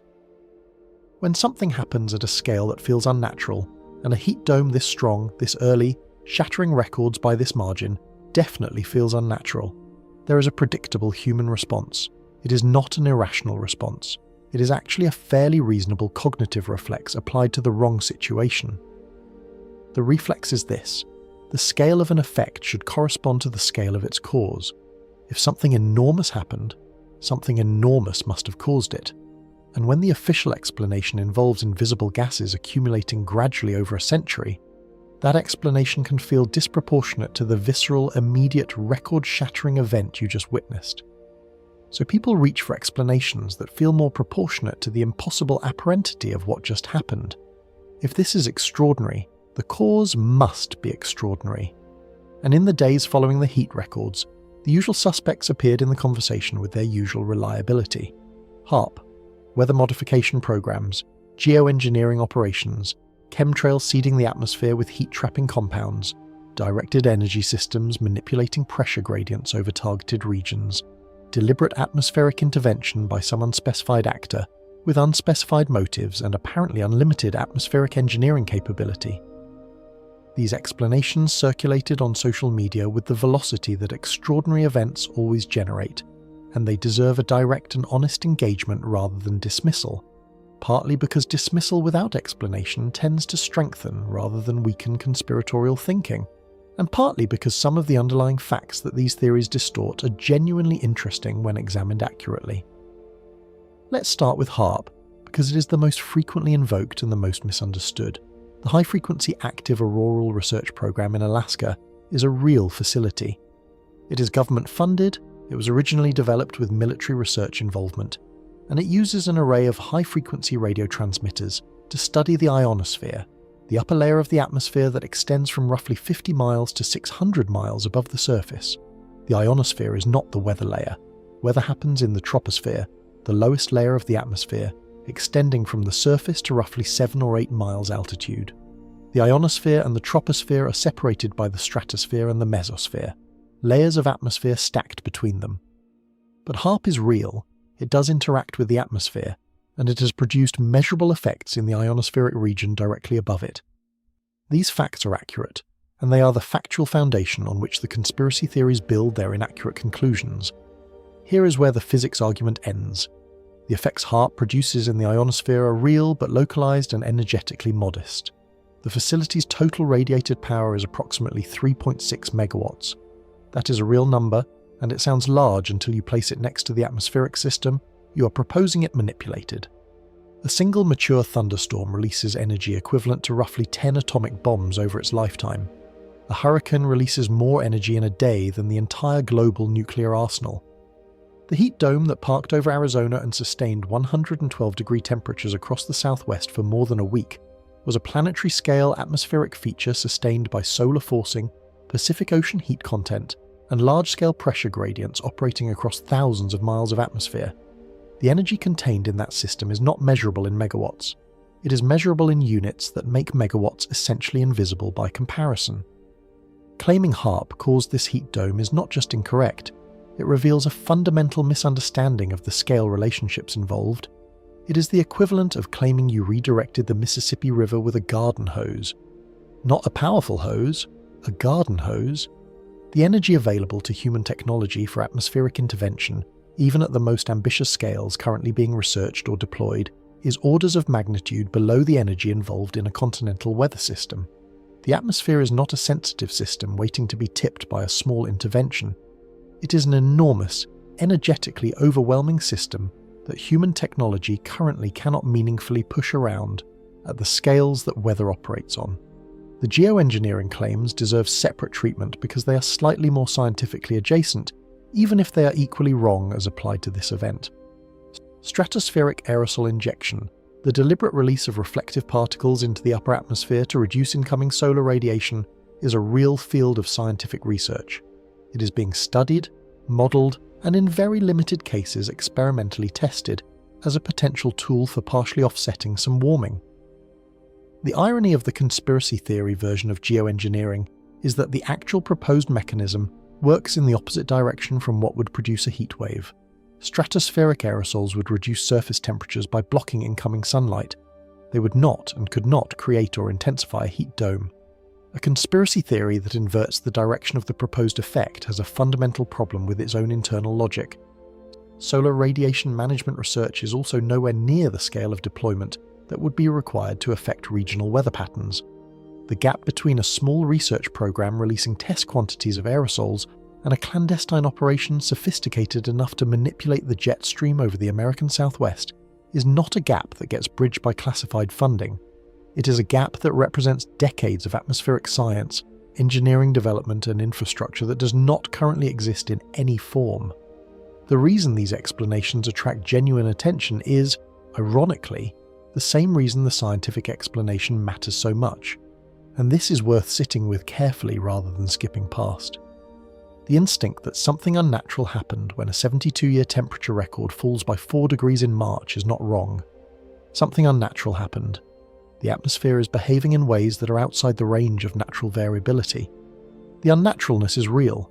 The conspiracy theories are, in a distorted way, correctly identifying that the event exceeds what the natural system should be producing on its own. They are just wrong about the mechanism that made it unnatural. The actual mechanism is the accumulation of carbon dioxide, methane, and other greenhouse gases in the atmosphere over the course of roughly 150 years of industrial activity. The physics of how these gases trap outgoing infrared radiation were worked out in the 19th century by scientists who had no political agenda and no climate policy to advocate for. The predictions that followed from those physics, that increasing greenhouse gas concentrations would raise global average temperatures, shift the distribution of extreme events toward higher magnitudes, and alter large-scale atmospheric circulation patterns, were published in peer-reviewed literature across the latter half of the 20th century. March 2026 is not a surprise to climate scientists. It is, to a disturbing degree of accuracy, what they said would happen when the numbers got to where they are now. The real explanation does not require secret programs, hidden actors, or technologies that exceed the laws of physics. It requires a century of industrial emissions, a well-understood atmospheric chemistry, and the patience to let the consequences accumulate to the point where they become undeniable. The explanation is not dramatic in the sense of being sudden or conspiratorial, but it is extraordinary.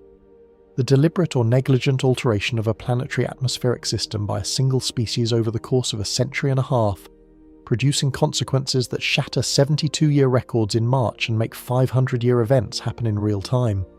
That is a more extraordinary story than anything HARP could produce. You genuinely do not need a more dramatic explanation. The one that fits the physics is already as dramatic as it gets. What is perhaps most important to understand about where this explanation leaves us is that we are not looking at the completed version of this story. The mechanism that made March 2026 extraordinary is not finished. The greenhouse gas concentrations that loaded the atmospheric dice enough to produce this event are not declining. The ocean heat content that provided the energetic foundation for the heat dome is not plateauing.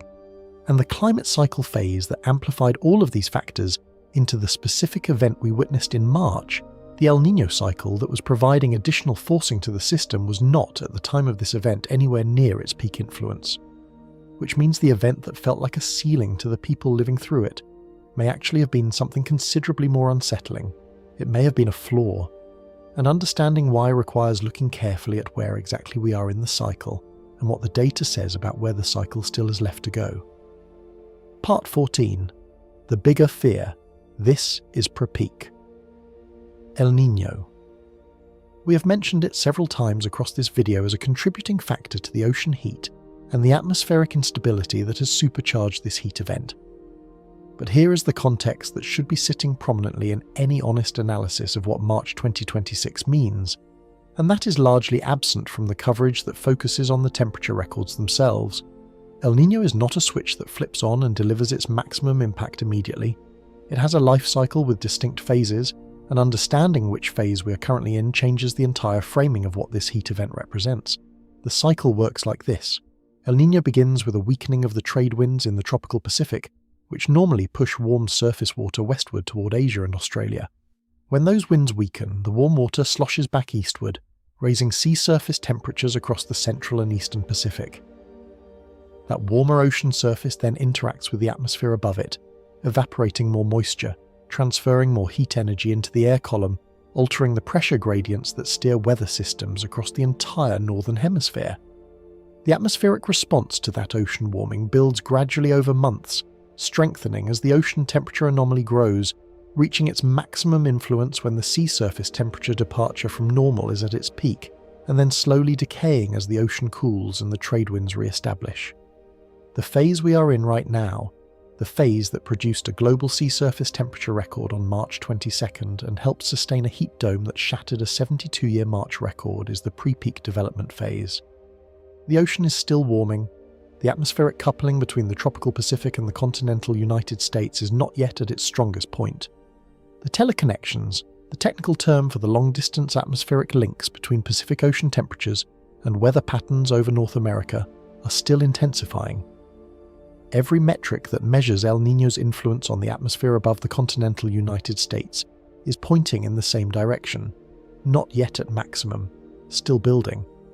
The conditions that made March 2026 extraordinary are, by the internal logic of the El Niño cycle itself, not yet the conditions this cycle will ultimately deliver. That framing forces a question onto the table that nobody particularly wants to answer, but that everyone with any responsibility for public safety, infrastructure management, or emergency preparedness should be thinking about seriously. If March, in the pre-peak development phase of El Niño, in the early spring before the land surface has fully dried out, before summer solar insolation is anywhere near its maximum, before the seasonal feedback loops that amplify and sustain summer heat are fully engaged, if March can produce 112 degrees Fahrenheit and shatter a 72-year record by 4 full degrees, then what does July look like? That is not a rhetorical device deployed for dramatic effect. It is a genuine risk-framing question with direct operational implications for the people and systems responsible for keeping cities functional and populations safe through the summer months. And to understand why it matters so much, you need to think carefully about what infrastructure tolerances actually mean in practice. The electrical grid is the most immediately critical system, and it operates within hard physical limits that are not negotiable. Electrical transformers, the equipment that steps voltage up and down across the transmission and distribution network, have thermal operating limits. They are designed to function within a specific temperature range, and when ambient temperatures push them toward the upper end of that range, while they are simultaneously carrying peak loads, their failure rate increases and their lifespan shortens. A transformer running at thermal limit during a sustained heat event is not just a transformer working hard. It is a transformer accumulating damage. Enough accumulated damage and it fails. A failed transformer in a dense urban area during a heat emergency is not an inconvenience. It is a potentially life-threatening event for the people in that area who depend on air conditioning to survive temperatures that their bodies cannot manage without it. Utility engineers design for peak demand scenarios based on historical temperature records and return period assumptions. They build in margins above their expected peaks. But those margins were calculated against a historical baseline that March 2026 just demonstrated is no longer adequate. If the pre-peak phase of El Niño in early spring is producing temperatures that approach the design margins built for midsummer peaks, the question of whether the midsummer peak will exceed those margins in the actual peak phase with maximum solar insolation, with a land surface fully dried by months of heat, is not a hypothetical. It is an engineering risk assessment that utilities should be running right now with urgency. Water systems face a parallel challenge. The cooling infrastructure for buildings, data centers, industrial facilities, and power plants relies on the ability to reject heat into the environment. When ambient temperatures are high, the efficiency of that heat rejection drops. Cooling towers, chillers, and heat exchangers are all less effective at high ambient temperatures because the temperature differential that drives heat transfer is reduced. A cooling system that performs adequately at 105 degrees may struggle at 115. A data center that maintains acceptable server temperatures in a normal July may experience thermal shutdowns in a July that runs 10 degrees hotter than historical norms. These are not exotic failure modes. They are predictable physical consequences of operating systems beyond their design envelope. Human bodies represent the most irreversible part of this risk equation. The physiology of heat stress follows a progression that ends if the heat load is sufficient and sustained, in outcomes that medical intervention cannot reverse. Heat exhaustion is recoverable with treatment. Heat stroke, the condition where core body temperature rises above 104 degrees Fahrenheit and begins to cause cellular damage, is a medical emergency where the window for effective intervention is measured in minutes. The physiological threshold between manageable heat stress and life-threatening heat stroke is not a wide margin, and it narrows further with age, with pre-existing medical conditions, with physical exertion, and with humidity that prevents evaporative cooling. For a significant portion of the population of Phoenix, Las Vegas, and Palm Springs, elderly residents, outdoor workers, people without reliable access to air conditioning, the question of where July temperatures land relative to those physiological thresholds is not an academic question. It is a survival question. Phoenix has experienced lethal heat events before. The city has protocols, cooling centers, welfare check programs, and public health infrastructure developed in response to previous deadly summers. But that infrastructure was scaled and designed around historical temperature distributions. If July 2026 produces sustained temperatures that exceed previous July records by the same margin that March 2026 exceeded previous March records, and the pre-peak El Niño framing gives no certainty that it won't, the public health response infrastructure may be facing a demand it was not designed to meet. The uncertainty here is real and must be stated clearly and honestly, because overstating certainty in one direction is as misleading as dismissing the risk entirely. El Niño development does not follow a perfectly predictable path. The cycle has internal variability that makes precise forecasting beyond a few weeks genuinely difficult. Ocean heat content can plateau if atmospheric circulation patterns shift in ways that bring cooler subsurface water to the surface. Teleconnection patterns can weaken or redirect if the large-scale atmospheric configuration evolves differently than current models suggest.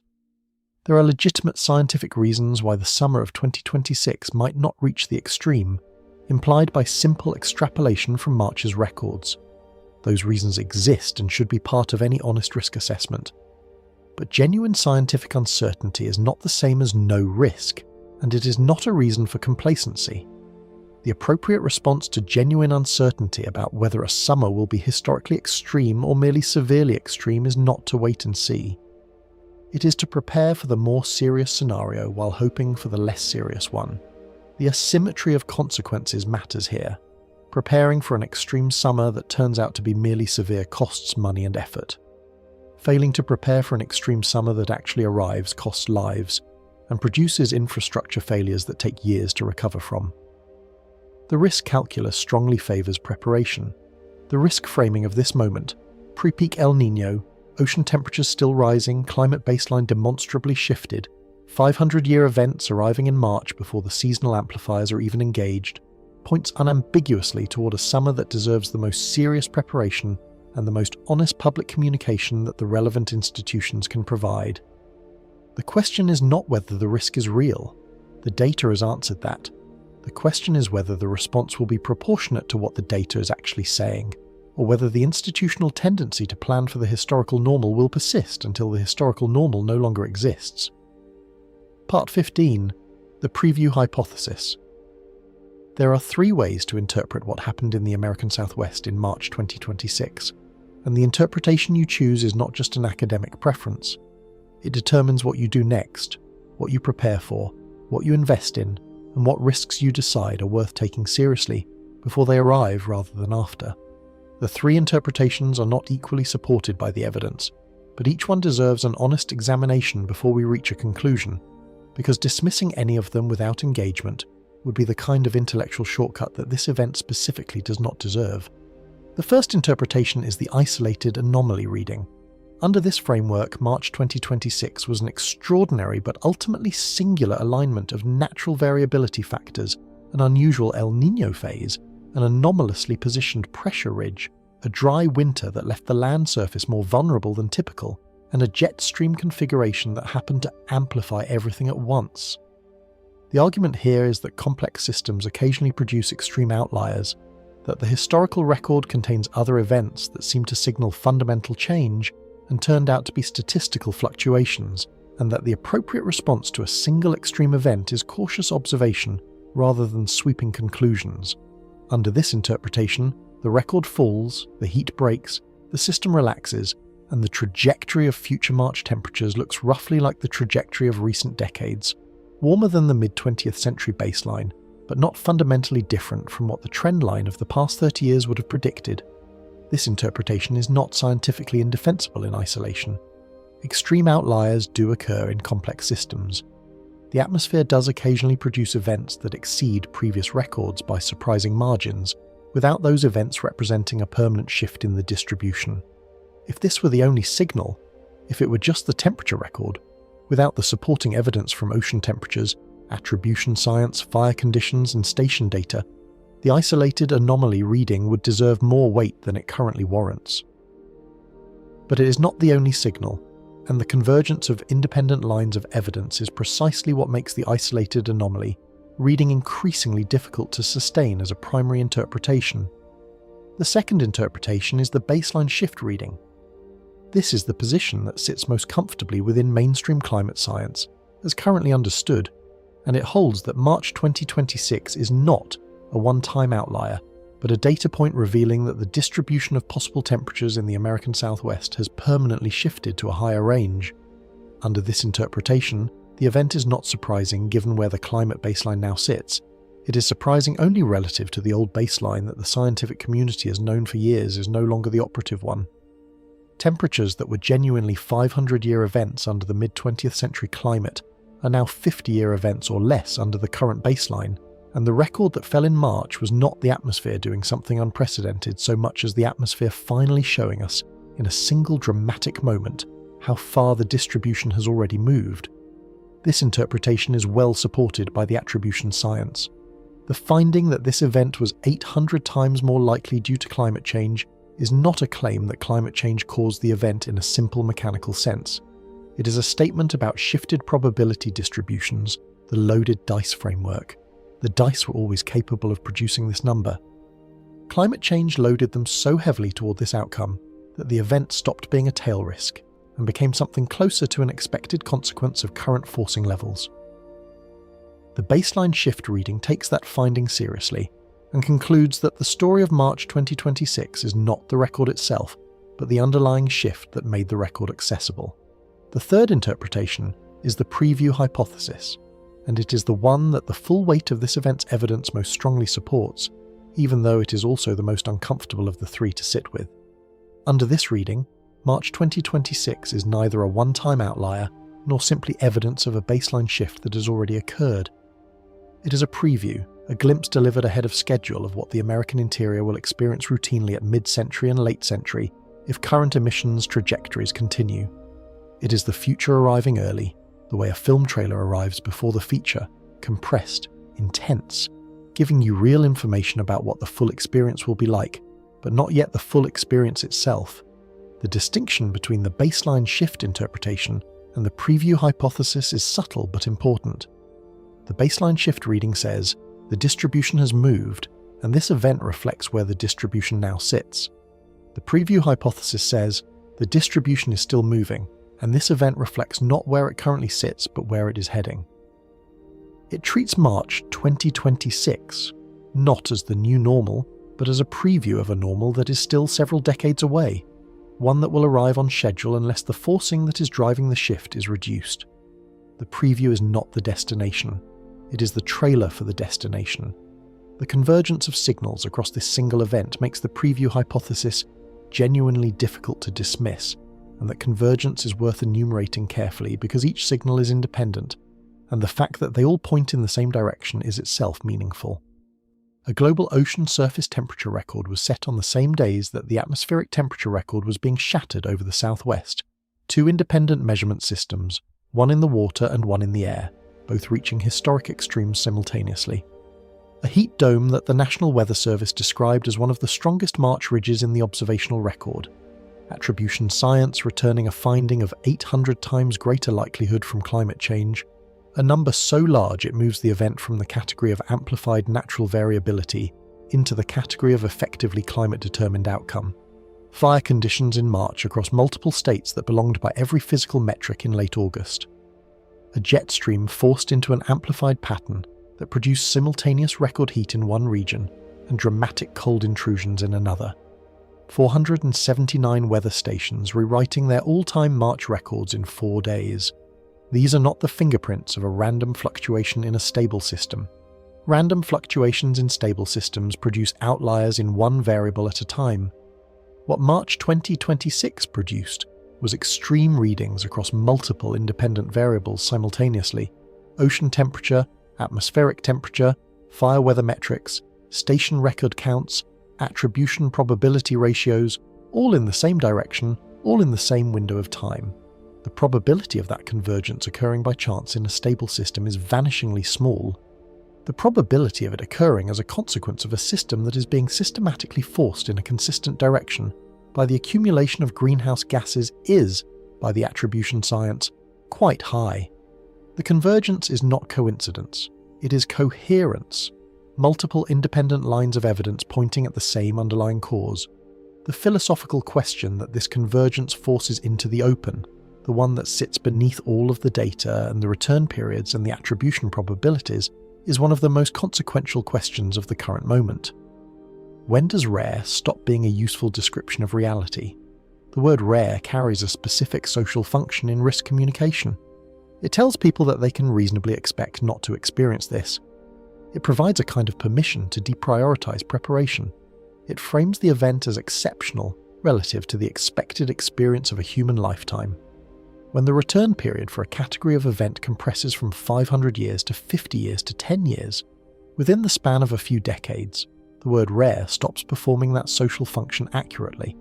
It becomes a description of the past rather than a prediction of the future, and continuing to use it as a reassurance is a form of miscommunication, not intentional, but consequential. At some threshold of frequency, the rare becomes the expected.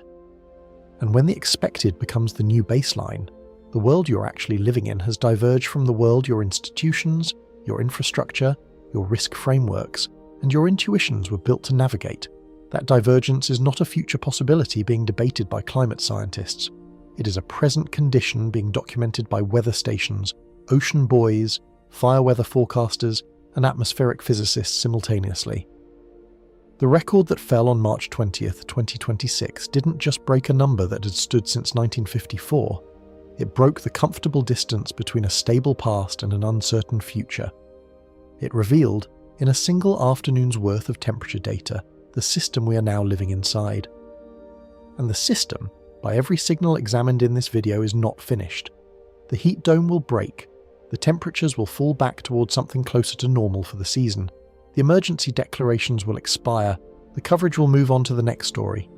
But the forcing that produced this event will still be present the morning after the dome breaks, and the morning after that, and every morning of every March that follows, accumulating quietly in the ocean and the atmosphere, waiting for the next alignment of conditions that gives it permission to show us, again, what it has become capable of producing.